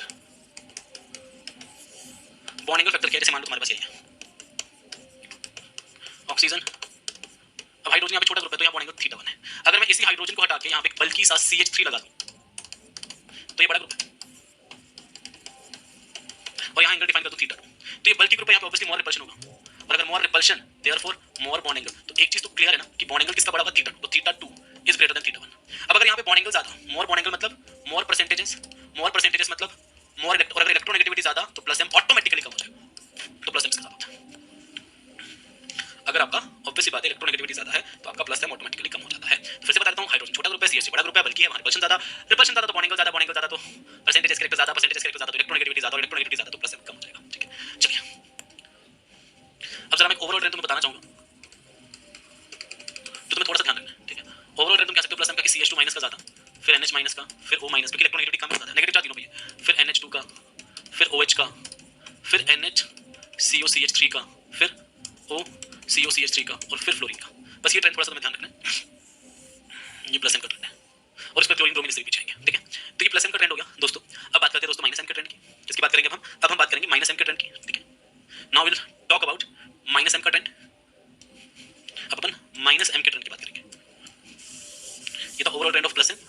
अब हम बात करेंगे minus M trend, comparison of minus M strength. इसको तो इनफैक्ट मैं कह रहा हूं क्वेश्चंस के माध्यम से, क्वेश्चंस के थ्रू तुमको सारा का सारा एक्सप्लेन कर दूंगा through questions, with help of questions I explain. ठीक है, comparison of minus M strength. ठीक है, माइनस एम स्ट्रेंथ के कंपैरिजन की बात कर लेते हैं। इसमें सबसे पहले क्या देखा जाता है, चलिए स्टार्ट करते हैं। ठीक है, माइनस एम में, तो माइनस एम में सबसे पहले देखा जाता है इलेक्ट्रोनेगेटिविटी। ठीक है, यानी एलिमेंट प्लस हाइब्रिडेशन सबसे पहले। ठीक है, सबसे पहले चेक की जाती है। फॉर एग्जांपल जैसे कुछ भी ले लो तुम, जैसे मान लो मैंने ले लिया NO2, फिर ले लिया CN, उसके बाद मैंने ले लिया COH।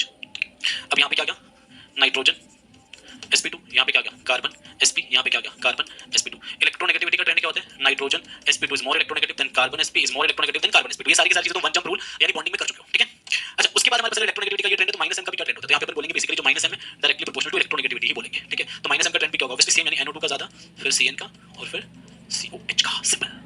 ठीक है, अच्छा उसके बाद हमारे पास क्या आता है सेकंड आता है nature of side group. Side group के नेचर पे बहुत डिपेंड करता है। फॉर एग्जांपल जैसे मान लो मेरे पास यहाँ कोई भी पेरेंट चेन और यहाँ पे COH है, और कोई भी पेरेंट चेन है यहाँ पे COCH है। अब एक्चुअली क्या होता है, यहाँ पे साइड ग्रुप CH3 है, ये प्लस आई है। अब ये प्लस आई से इलेक्ट्रॉन से देगा तो ये लेस इलेक्ट्रॉन डेफिशिएंट होगा, और अगर ये लेस इलेक्ट्रॉन डेफिशिएंट है तो ये लेस इलेक्ट्रॉन विड्रॉइंग है, और अगर ये लेस इलेक्ट्रॉन विड्रॉइंग है तो ये लेस माइनस एम है, तो माइनस एम अभी भी किसका ज्यादा है, इसका ज्यादा है। Let me take one more example, parent chain C double bond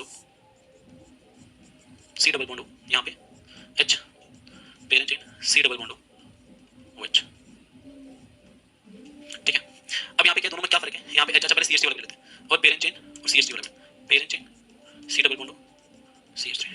फर्क है यहाँ पे साइड ग्रुप H है, यहाँ पे OH है, और यहाँ पे CH3 है। CH3 है प्लस आई, OH है प्लस एम से इलेक्ट्रॉन लेने वाला, और ये निर्भर डजंट मैटर। अब तुम मुझे बस ये बताओ इन तीनों में से कौन सा कार्बन, ये कार्बन ज्यादा इलेक्ट्रॉन डेफिशिएंट है जिसे बहुत थोड़े से मिल रहे हैं, या ये कार्बन ज्यादा इलेक्ट्रॉन डेफिशिएंट है, या ये कार्बन ज्यादा, तो मैं साफ साफ देख पा रहा हूं सबसे। देखो प्लस एम का मतलब होता है कंप्लीट ट्रांसफर, तो प्लस एम से हमेशा ज्यादा इलेक्ट्रॉन दिए जाते हैं क्योंकि यहां पे कंप्लीट ट्रांसफर हो रहा है, कंप्लीट इलेक्ट्रॉन दिए जा रहे हैं। यहां प्लस आई के थ्रू थोड़े से शिफ्ट किए जा रहे हैं बस, है ना, कंप्लीट ट्रांसफर नहीं हो रहा, सिर्फ शिफ्ट किए जा रहे हैं थोड़े से। सो ऑब्वियस बात है सबसे ज्यादा इलेक्ट्रॉन बी को मिल रहे हैं, प्लस एम इलेक्ट्रॉन ज्यादा देते हैं जिसकी वजह से ये लीस्ट इलेक्ट्रॉन डेफिशिएंट है। यानी इलेक्ट्रॉन डेफिशिएंसी की बात की जाए तो मैं साफ साफ देख सकता हूं कि इलेक्ट्रॉन डेफिशिएंसी में मेरे पास ए है नंबर 1, उसके बाद सी, उसके बाद बी, तो माइनस एम का ट्रेंड क्या होगा, सेम। तो यहां तक तो मुझे लगता है कोई दिक्कत है। थर्ड पॉइंट हमारे पास क्या आता है, थर्ड पॉइंट कुछ क्वेश्चन मैं थर्ड पॉइंट कर लेते हैं। There is a generalization, generally जो माइनस एम है जनरली ये पाई स्टार वालों का ज्यादा होता है, फिर वेकेंट डी वालों का, और फिर वेकेंट बी वालों का, ये जनरलाइजेशन है, ठीक है। जनरल अब क्वेश्चन प्रैक्टिस कर लेते हैं। क्या कर लेते हैं, क्वेश्चन प्रैक्टिस। अब कुछ क्वेश्चंस कर लेते हैं कि किसका माइनस एम ज्यादा किसका कम, ठीक है। जैसे मान लो यहाँ पे COH आ गया, यहाँ पे CONH2 आ गया, और यहाँ पे COCH3 आ गया। यहाँ पेरेंट चेन लगा दो, पेरेंट चेन लगा दो, पेरेंट चेन लगा दो।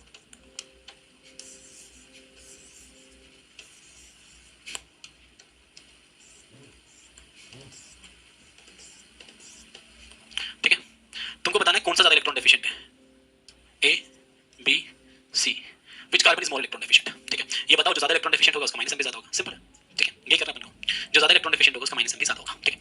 अब जितना मैं देख पा रहा हूँ मुझे दिख रहा है कि यहाँ देने वाला ऑक्सीजन है प्लस एम ऑफ OH, यहाँ देने वाला नाइट्रोजन है यानी प्लस एम ऑफ NH2 जो कि ज्यादा देता है, और यहाँ देने वाला OCOCH3, समझ लो, जो सिर्फ इसको नहीं दे रहा इधर भी दे रहा है। तो यहाँ क्या लग रहा है, प्लस एम ऑफ OCOCH3 जो आधे इलेक्ट्रॉन पहले C डबल बॉन्ड को दे चुका, तो ऑब्वियसली यहाँ कम ही देगा, ठीक है। तो प्लस एम। अब तुम ये बताओ कि प्लस एम किसका ज्यादा होता है, जितना मैं जानता हूँ, मुझे जितना पता है, जितनी मुझे नॉलेज है, प्लस एम NH2 का ज्यादा होता है, उसके बाद OH का ज्यादा होता है, और उससे कम होता है OCH। इन तीनों के ट्रेंड की बात करूँ तो अब जिसका प्लस एम ज्यादा उसने कार्बन को ज्यादा इलेक्ट्रॉन दिए होंगे, और अगर ज्यादा इलेक्ट्रॉन दिए तो वो लीस्ट इलेक्ट्रॉन डेफिशिएंट होगा। यानी अगर इलेक्ट्रॉन डेफिशिएंसी की बात की जाए, इलेक्ट्रॉन डेफिशिएंसी की बात की जाए, क्योंकि NH2 का प्लस एम ज्यादा तो सबसे ज्यादा ये रहता है, इसलिए इलेक्ट्रॉन डेफिशिएंसी में B सबसे पीछे है, उसके बाद ऑब्वियसली A आएगा, और सबसे ज्यादा इलेक्ट्रॉन डेफिशिएंट अगर कोई है तो वो C है, क्योंकि C को सबसे कम इलेक्ट्रॉन मिल रहा है, क्योंकि इसका इलेक्ट्रॉन तो C हो लेना। तो इलेक्ट्रॉन डेफिशिएंसी का ट्रेंड ये है, तो माइनस एम का ट्रेंड भी क्या होगा, सेम, CAB। चलिए ये करने के बाद अब आगे हम क्या करेंगे, आगे हम सीखेंगे ऑपरेट करना, यानी ऑपरेटिंग। अच्छा ओवरऑल ट्रेंड लिख देता हूं, कहीं ना कहीं ओवरऑल ट्रेंड की बात भी हम जरूर कर लेते हैं। इसके बाद दोस्तों इसको ऑपरेट करना थोड़ा सा सीखेंगे, यानी ऑपरेटिंग प्लस एम को रिंग सिस्टम पे ऑपरेट करेंगे, माइनस एम को रिंग सिस्टम पे ऑपरेट करेंगे। तुमको थोड़ा बताऊंगा कि ऑर्थो डायरेक्टिंग क्या होता है, मेटा डायरेक्टिंग क्या होता है, प्लस एम कहां ऑपरेट होगा कहां नहीं होगा, माइनस एम कहां ऑपरेट होगा कहां नहीं होगा। ये सब चीजें करने के बाद हम लेक्चर को जो है वो क्लोज कर देंगे, यानी हमारा म्यूजिक भी खत्म हो जाएगा, ठीक है। ओवरऑल ट्रेंड हमारा क्या रहेगा, मैं हल्का हल्का अपना आइडिया दे रहा हूं तुमको, ठीक है। COCl, COH, COCH3, उसके बाद COOCH3, उसके बाद में COOH, उसके बाद में CONH2, ठीक है। ये ओवरऑल ट्रेंड। चलिए अब बात कर लेते हैं operating plus M and minus M. तो पहले अपने काम करते हैं ऑपरेटिंग प्लस एम की बात कर लेते हैं, ठीक है। पहले प्लस एम को ऑपरेट करना सीखते हैं कि प्लस एम ऑपरेट कहां करते हैं, ठीक है। तो systems on which plus M operates, जैसे प्लस एम कहां ऑपरेट करेगा, ए कार्बोकैटायन पे CH2 प्लस, अगर यहां मैं कोई प्लस एम ग्रुप लगा दूं जैसे कि NH2 लगा दिया तो ऑपरेट करेगा। So yes plus M operates पहला ऑन कार्बोकैटायन। चलिए बात करते हैं सेकंड बी।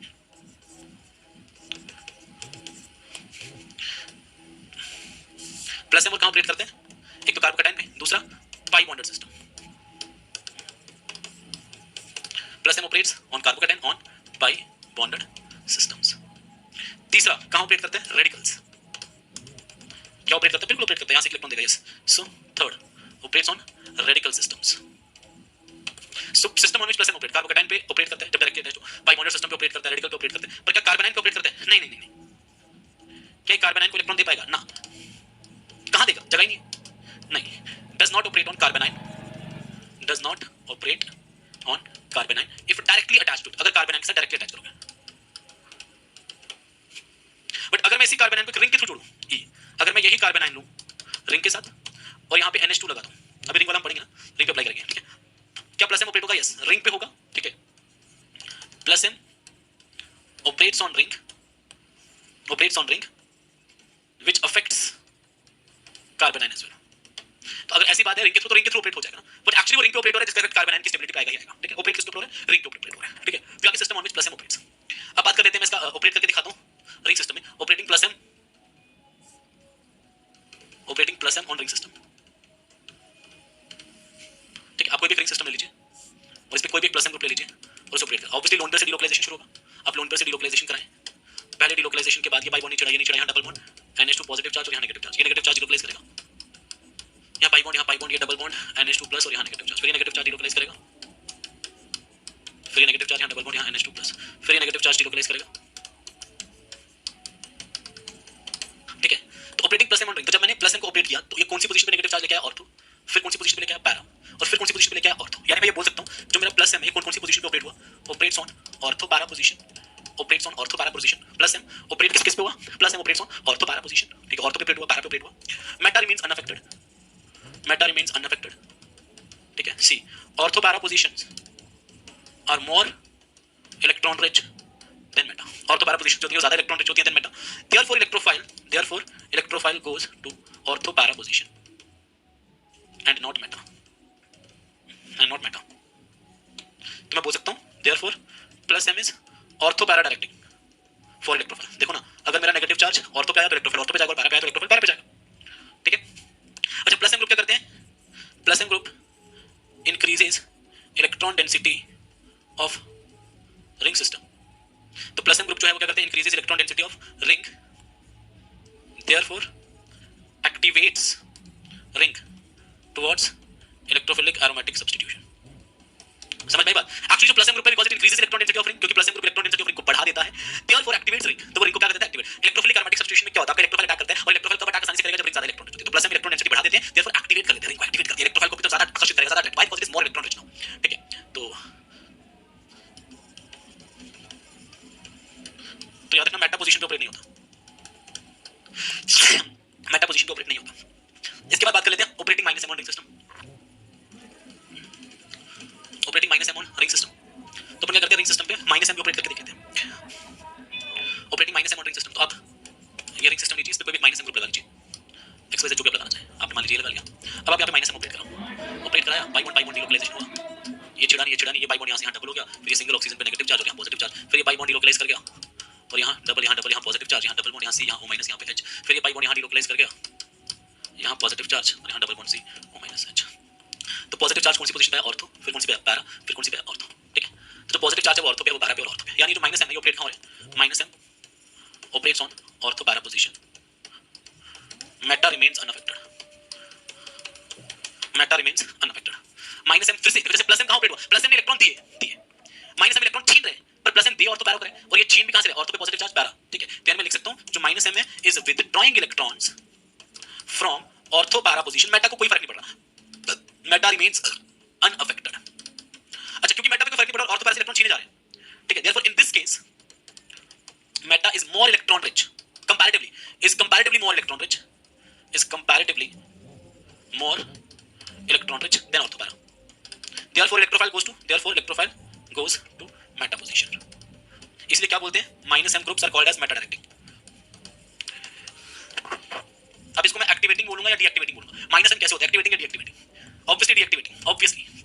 जैसे मान लो एक रिंग है, मैं इस रिंग के साथ में एक प्लस एम ग्रुप लगा दूं, जैसे कि मैंने NH2 लगा दिया, और मैं इसी रिंग के साथ में एक माइनस एम ग्रुप लगा दूं, जैसे मैंने CH लगा दिया। अब माइनस एम ग्रुप क्या कर रहा है, इलेक्ट्रॉन छीन रहा है, और प्लस एम क्या कर रहा है, इलेक्ट्रॉन दे रहा है। तो भैया ये रिंग क्या होगी, मोर इलेक्ट्रॉन रिच, ये क्या होगी, लेस इलेक्ट्रॉन रिच, और ये क्या होगी, या एक काम करो, अपन बोल सकते हैं ये रेफरेंस है, तो जब यहाँ से यहाँ गए और जब यहाँ से यहाँ गए, तो मैं बोल सकता हूँ ये मोर इलेक्ट्रॉन रिच है, और मैं बोल सकता हूँ ये लेस इलेक्ट्रॉन रिच है। रिंग कौन, रिंग की बात चल रही है, किसकी बात चल रही है, रिंग की।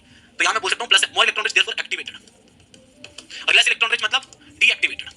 भैया माइनस एम ने इलेक्ट्रॉन डेंसिटी घटा दी तो डीएक्टिवेट कर दिया, तो ऑब्वियसली जो प्लस एम है ये कैसा है, is activating group for electrophilic substitution, और ये क्या है, minus M deactivating, minus M is deactivating for electrophilic substitution, ठीक है। क्या लिया, तो यानी कंक्लूजन में मैं ये लिख सकता हूँ, कि मेरा plus M as well as minus M operates on ortho para position not meta, ठीक है। Plus M increases electron density on ortho para, minus M decreases electron density on ortho para. Plus M increase करता है, minus M decrease करता है। Plus M activates ring, minus M deactivates ring. Plus M makes ring electron rich, minus M decreases electron density of ring, ठीक है। अब बात कर लेते हैं जरा एप्लीकेशन की।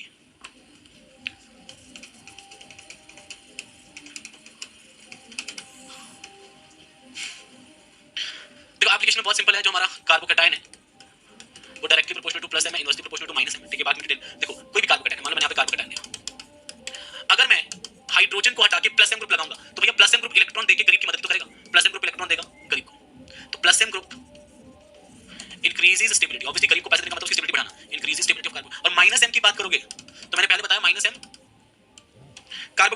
नहीं लगता, देखो तुम डायरेक्टली लगाते तो नहीं, पर माइनस एम क्या करेगा, इस रिंग से छीनेगा, तो minus M decreases electron density, therefore destabilises carbocation.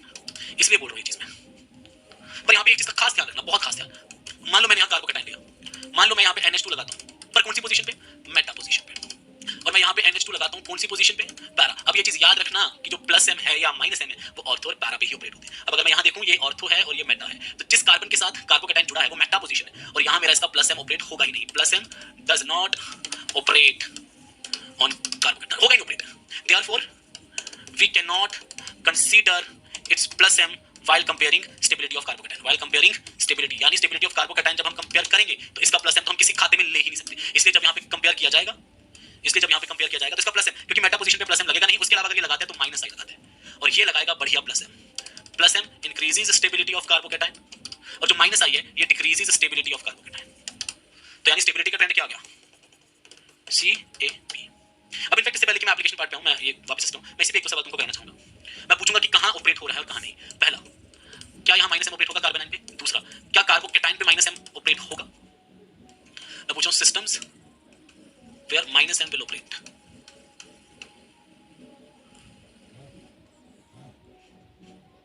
तीसरा, will operate on carbanion, carbocation, radical. मैं ये सिंपल सवाल, पाई बॉन्डेड सिस्टम पे ऑपरेट होती है, मेरा सिंपल सवाल ये।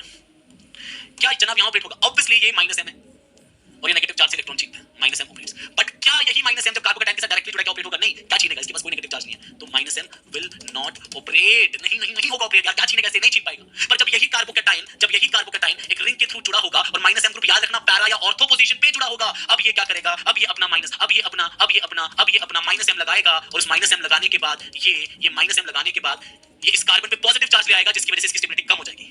तो क्या हो रहा है, due to minus M of COH group, जो स्टेबिलिटी ऑफ कार्बोकैटायन है, वो डिक्रीज हो रही है। पर क्या यहां माइनस एम लग रहा, यहां माइनस एम नहीं लग रहा, यहां इनफैक्ट रेजोनेंस होगा और डिलोकलाइजेशन इसकी तरफ होगा। मैं बाद में डिस्कस करूंगा तुम्हारे साथ। Now my whole point is कि माइनस एम कहां ऑपरेट होता है, कार्बोनाइन पे ऑपरेट होता है। यस, माइनस एम कहां ऑपरेट होता है, कार्बोनाइन पे। माइनस एम कहां ऑपरेट होता है, पाई बॉन्डेड सिस्टम पे ऑपरेट होगा। बिल्कुल जनाब, पाई बॉन्डेड सिस्टम पे ऑपरेट होगा, यानी यहां CH2 डबल बॉन्ड CH लगा तो उस पे होता। पर क्या डायरेक्टली अटैच कार्बोकैटायन पे होगा? नहीं। क्या डायरेक्टली अटैच रेडिकल पे होगा? रेडिकल से क्या छीन लेगा? ये इलेक्ट्रॉन डेफिशिएंट है, गरीब है, किसी गरीब से तुम क्या ही छीन लोगे? नहीं, no minus M will operate. तो याद रखना, डायरेक्टली अटैच पे कोई माइनस एम ऑपरेट नहीं होता, ना कार्बोकैटायन पे ना रेडिकल पे। हां, रिंग के थ्रू होगा, यस रिंग के थ्रू होगा ना, पर वो भी कब, अगर ऑर्थो पोजीशन पे हो, minus M will operate. But अगर मान लो ऐसे, और यहां पे ये मेटा पोजीशन है, meta, no minus M on carbocation, क्योंकि मेटा पे। और अगर यहां पे क्योंकि पैरा पोजीशन है, माइनस एम ऑन कार्बोकैटायन, और अगर डायरेक्टली जुड़ा है, तो मैं कह रहा हूं सोचना भी मत, नो माइनस एम। इनफैक्ट ये क्या हो गया, पाई बॉन्डेड सिस्टम के अगले एटम पे क्या वेकेंट ऑर्बिटल है, तो पाई बॉन्ड का डिलोकलाइजेशन किसकी तरफ होता है, इसकी तरफ। तो माइनस एम का तो स्कोप ही नहीं है, नहीं कोई स्कोप नहीं है। एक तो ये चीज में ध्यान रखनी। दूसरा, अगर रेडिकल भी आया, मैं तीनों बताता हूं, अगर रेडिकल भी आया और अगर ये लगा हुआ मेटा, नो माइनस एम, अगर ये लगा हुआ पैरा पोजीशन पे, पैरा, तो माइनस एम टिक। और अगर ये डायरेक्टली जुड़ा है रेडिकल करीब के साथ, तो नो माइनस एम। अब कार्बोनाइन की बात कर लेते हैं, किसकी बात कर लेते हैं, कार्बोनाइन की बात कर लेते हैं। अगर यहाँ कार्बोनाइन है, आई थिंक इसको थोड़ा साफ लिखना चाहिए था, ठीक है। अगर कार्बोनाइन की बात करें और यहाँ मेटा पोजीशन पे लगे, मेटा पे तो कोई सवाल ही, ऑपरेटिंग ना तो मेटा से, ठीक है, नो माइनस एम। अगर पैरा से लगा तो खूब होगा, क्यों नहीं होगा। और अगर डायरेक्टली जुड़ा तो यहाँ पे भी क्या होगा, इसका माइनस एम ऑपरेट्स। तो भैया ये तीन इंपॉर्टेंट कंक्लूजन है जो मैं तुम्हें बता दिए, ठीक है, वेरी इंपॉर्टेंट कंक्लूजन, ठीक है। तो carbocation directly attach, no minus M, radical directly attach, no, carbanion पे यस माइनस एम ऑपरेट्स, बिल्कुल ऑपरेट करता है, ठीक है। तो ये एप्लीकेशन पार्ट में हल्का बता रहा हूं, तुमको ज्यादा नहीं बताऊंगा, थोड़ा बताऊंगा, ठीक है। दूसरा, बाकी इसको डिटेल में करेंगे ना जब हम वो पढ़ेंगे। तो बात आ गया स्टेबिलिटी ऑफ कार्बोनाइन की, अगर मैं बात करूं directly proportional to minus M, inversely proportional to plus M. फिर स्टेबिलिटी ऑफ रेडिकल की बात करें, directly proportional to plus M, inversely proportional to minus M, ठीक है। उसके बाद अगर एसिडिक स्ट्रेंथ की बात करें, directly proportional to minus M, inversely proportional to plus M. और अगर बेसिक स्ट्रेंथ की बात करें, ये सारी चीजें बाद में डिटेल में बताऊंगा, डिटेल में पढ़ेंगे जब एसिड बेस डिटेल में पढ़ेंगे, अभी बस हल्का तुम्हारे पास आइडिया होना चाहिए। देखो ऑब्वियस बात है, बेसिक स्ट्रेंथ अगर प्लस है मतलब इलेक्ट्रॉन देंगे, अगर बेस को इलेक्ट्रॉन देंगे तो ज्यादा इलेक्ट्रॉन रिच हो जाएगा, ज्यादा बेसिक हो जाएगा, ठीक है। तो डिस्कस ऑल दीस थिंग्स। अब जरा एग्जांपल कर लेते हैं कुछ, ठीक है, मैंने बता दिया। अब हम एग्जांपल्स की बात कर लेते हैं, ठीक है। Let us discuss examples. तो एग्जांपल्स एक दफा डिस्कस कर लेते हैं। जैसे मान लो मेरे पास एक पाई बॉन्डेड सिस्टम है, यहाँ पे मैंने लगा दिया कार्बोनाइन और यहाँ पे लगा दिया COH। फिर एक पाई बॉन्डेड सिस्टम है, यहाँ पे मैंने लगा दिया COH। फिर फिर एक पाई बॉन्डेड सिस्टम है और यहाँ मैंने लगा दिया कुछ भी नहीं। अब बहुत सिंपल सी बात है, पैरा पोजीशन पे लगा है -m, तो -m ऑपरेट होगा। तो भैया आप यहाँ पे -m लिखिए, ये मेटा पोजीशन है, -m तो लगेगा नहीं, नो -m ओनली -i, तो यहाँ -i लगेगा। -m क्या करता है, increases stability of carbon ion, बात बताऊंगा हालांकि तुम्हें मोर, और यहाँ नो -m तो लग नहीं रहा, -i increases stability of carbon ion less, तो भैया स्टेबिलिटी का ये ट्रेंड होगा। चलिए बात पे डिस्कशन करेंगे, बहुत सारे एग्जांपल तुम कर सकते हो, ठीक है। अब जैसे मान लो ये हो गया, ठीक है, CH2 नेगेटिव OH और CH2 negative SH, compare stability. Again यहाँ पे तुम कैसे कंपेयर करोगे, सिंपल है, OH का तो सिर्फ देखो कार्बन आयन के साथ में कोई प्लस एम ऑपरेट नहीं होता, ओनली -i, तो यहाँ पे -i, प्लस एम का सवाल नहीं। हाँ सल्फर के पास क्या होता है, वेकेंट D, तो यहाँ -m stabilises carbon ion more than -i। देखो यहाँ पे कंप्लीट ट्रांसफर हो रहा है। अब समझे, ये तो लॉजिक वाली बात है। मान लो एक बंदा, उसके ऊपर मुसीबत आई और दूसरा बंदा सिर्फ थोड़ा थोड़ा शेयर कर रहा है, थोड़ा कह रहा है कि मेरी तरफ आने दे, थोड़ा थोड़ा, और दूसरी तरफ कंप्लीटली कह रहा है भाई काम कर, पूरी प्रॉब्लम मुझे दे दे। तो कहां नेगेटिव चार्ज, कहां कार्बन ज्यादा अच्छा महसूस करेगा, जहां उसकी प्रॉब्लम को सिर्फ थोड़ा थोड़ा अपनी तरफ खींचा जा रहा है, थोड़ा थोड़ा खींचा जा रहा है, और जहां प्रॉब्लम का कंप्लीट ट्रांसफर हो गया, यानी ये प्रॉब्लम पूरी तरीके से सॉल्व करने का मुझे दे दो, थोड़ी देर मैं झेलूंगा इसे, ठीक है। ऑब्वियसली ये सिस्टम ज्यादा स्टेबल फील करेगा, तो -m ज्यादा स्टेबलाइज करता है, ठीक है। So this is most stable. चलिए क्या ऐसे बहुत सारे एग्जांपल है जो एक्चुअली में तो एप्लीकेशन पार्ट में अभी ज्यादा डिस्कस नहीं कर रहा हूं, अभी उतने नंबर ऑफ एग्जांपल मैं खुद ही नहीं ले रहा हूं, क्योंकि एक्चुअली में स्टेबिलिटी ऑफ इंटरमीडिएट एक बहुत खूबसूरत टॉपिक आएगा, एसिड बेस खूबसूरत टॉपिक आएगा, तो मैं चाहता हूं वहां हम एकदम बढ़िया सारे सवाल करें। यहां पे हल्का हल्का आइडिया मैं जरूर तुमको देता हूं, चलो जनरली मैं एप्लीकेशन कराता भी नहीं है, अपन साथ में नहीं करते, ठीक है, क्योंकि दो दो बार एक ही चीज करने का कोई फायदा नहीं होता, एक ही बार अच्छे से कीजिए तो बढ़िया होती है। पर यहां मैंने फिर तुम्हें और भी दे दिया कि कार्बन कैटायन है, गरीब है, इलेक्ट्रॉन डेफिशिएंट है, प्लस m से इलेक्ट्रॉन दोगे तो स्टेबल हो जाएगा, -m से छीनोगे तो अनस्टेबल हो जाएगा। रेडिकल है, इलेक्ट्रॉन डेफिशिएंट है, गरीब है, प्लस m से इलेक्ट्रॉन दोगे तो खुश हो जाएगा, स्टेबल हो जाएगा, और -m से छीनोगे तो दुखी हो जाएगा, अनस्टेबल हो जाएगा। कार्बन आयन वो काफी ज्यादा इलेक्ट्रॉन, एक्सेस ऑफ इलेक्ट्रॉन है, राइट, एक्सेस इलेक्ट्रॉन का, उसकी जीवन की प्रॉब्लम क्या, कार्बन की जीवन की प्रॉब्लम बढ़ा नेगेटिव चार्ज, तो अगर उस नेगेटिव चार्ज से इलेक्ट्रॉन छीन लिए -m ने तो स्टेबल हो जाएगा, तो -m स्टेबिलिटी बढ़ाता है, और प्लस m इलेक्ट्रॉन दे दिए तो घटा देते हैं। तो क्या प्लस m डायरेक्टली ऑपरेट हो सकता है, carbon ion carbon ion carbon ion carbon ion के बगल में अगर मैं डायरेक्टली प्लस m लगा दूं तो क्या इस इलेक्ट्रॉन दे सकता है, नहीं, प्लस m डायरेक्टली कभी कार्बन आयन पे ऑपरेट नहीं होता डायरेक्टली, बट रिंग के थ्रू हो जाएगा, yes yes yes yes yes, अगर बीच में रिंग जैसी खूबसूरत चीज डाली तो प्लस m ऑपरेट होगा, डायरेक्टली नहीं ऑपरेट होगा। क्या क्या कार्बोकेटाइन पे -m ऑपरेट होता है, नहीं नहीं नहीं नहीं, क्या छीनेगा, बस कोई लोड पे नहीं, कुछ नहीं छीन सकता, तो -m ऑपरेट नहीं होगा, पर क्या रिंग के थ्रू होगा, यस रिंग के थ्रू हो जाएगा, राइट। अच्छा उसकी बात तो नहीं करेंगे, अब आती है एसिडिक स्ट्रेंथ की बात। एसिडिक स्ट्रेंथ दोस्तों याद रखना हमेशा directly proportional two electron withdrawal group होती है एसिडिक स्ट्रेंथ हमेशा, तो -m के डायरेक्टली प्रोपोर्शनल प्लस m के इनवर्सली, और basic strength directly proportional plus m, क्योंकि बेस का काम होता है इलेक्ट्रॉन डोनेट करना, और प्लस m क्या करता है, लेट सपोज किसी बेस के साथ प्लस m ग्रुप लगा हुआ, प्लस m उसे इलेक्ट्रॉन दे देगा, और उसकी इलेक्ट्रॉन डेंसिटी बढ़ जाएगी, इलेक्ट्रॉन रिच हो जाएगा, इलेक्ट्रॉन रिच हो जाएगा तो ज्यादा बढ़िया बेस है, अच्छा बेस हो जाएगा, ठीक है। तो इसमें कोई दो नहीं। फिर अपन ने क्या करा, ये सारी चीजें करने के बाद सबसे इंपॉर्टेंट चीज हमने सीखी कि आपको ये पता होना चाहिए कि आपका प्लस m कहां ऑपरेट होता है, आपका -m कहां ऑपरेट होता है।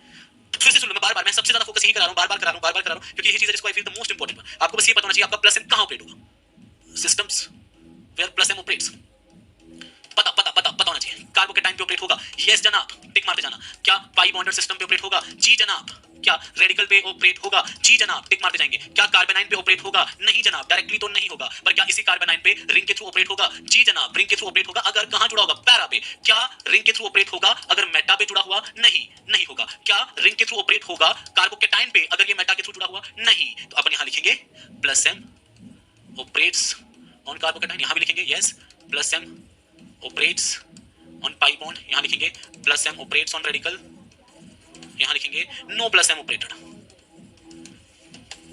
यहां लिखेंगे plus m operates on carbanion through ring, यहां मेटा पोजीशन है, no plus m on carbanion, again meta position है, no plus m on carbon. बस ये चीज तुम्हें बतानी चाहिए, बार बार यहां फोकस कर रहा हूं। Systems where minus m operates, क्या पाई बॉन्डेड सिस्टम पे ऑपरेट होगा, हां जी जनाब बिल्कुल होगा। क्या कार्बोनाइन पे ऑपरेट होगा डायरेक्टली, जी जनाब बिल्कुल। क्या रेडिकल पे होगा, गरीब जुल्मी चीज पे, नहीं। No minus m operates on directly attached radical, यहां पे minus m operates, minus m operates. क्या यहां माइनस m ऑपरेट होगा, बिल्कुल भी नहीं, no minus m on carbocation. But अगर मैं इसी कार्बोकेटाइन को रिंग के थ्रू इसके कांटेक्ट में लाऊं, अब क्या कहोगे, minus m operates on carbocation through ring. उसके बाद अगर यही कार्बोकेटाइन मेटा पोजीशन पे होता, अब no minus m on carbocation, ठीक है। तो आई होप गाइस यहां तक सबको क्लियर होगा, ठीक है। बाकी rest will discuss it in next class. तो आई होप यहां तक सबको क्लियर हो गया होगा। अब अगर मैं एक और चीज तुमसे पूछ लूं कि which one is more electron rich, क्या ये कोई बड़ी बात नहीं है। अगर लेट सपोज एक सवाल तुमसे कोई ये पूछ ले कि which alkene is more electron rich, pi bond is more electron rich, question पहला आंसर होगा ऑब्वियसली बी, क्योंकि यहां इलेक्ट्रॉन मिल रहे हैं, ठीक है। B is more electron rich than A, therefore B is more reactive towards electrophilic addition, ये more reactive towards electrophile बस, ठीक है। So B is more reactive towards electrophile, ये बात कही, ठीक है। यानी अगर electrophile आएगा तो कहाँ अटैक करेगा, B पे अटैक करेगा, ठीक है। So अब इसी बेसिस पे एक दो सवाल और कर लेते हैं। Compare reactivity towards electrophilic aromatic substitution. Obviously electrophilic aromatic substitution की अगर बात चल रही है तो reactivity directly proportional to electron richness होती है।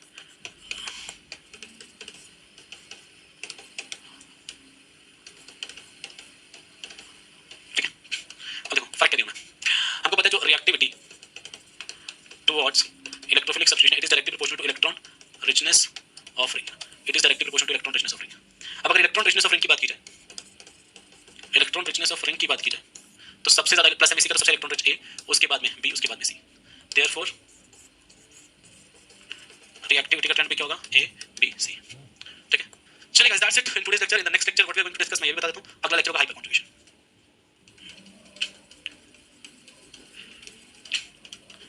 Next lecture is hyperconjugation. Thank you, till then, जय हिंद, जय भारत।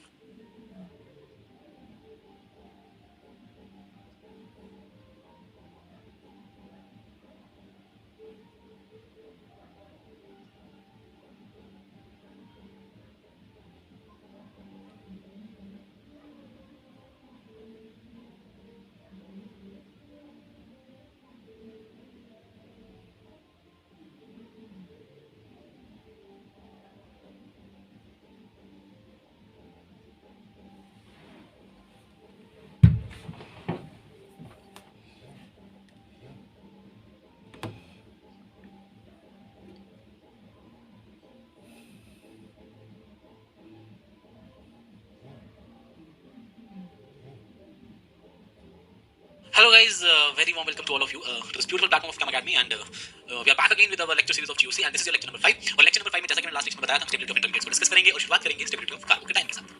चलिए, तो अगर बात कीजिए स्टेबिलिटी ऑफ कार्बोकेटाइन की, तो स्टेबिलिटी ऑफ कार्बोकेटाइन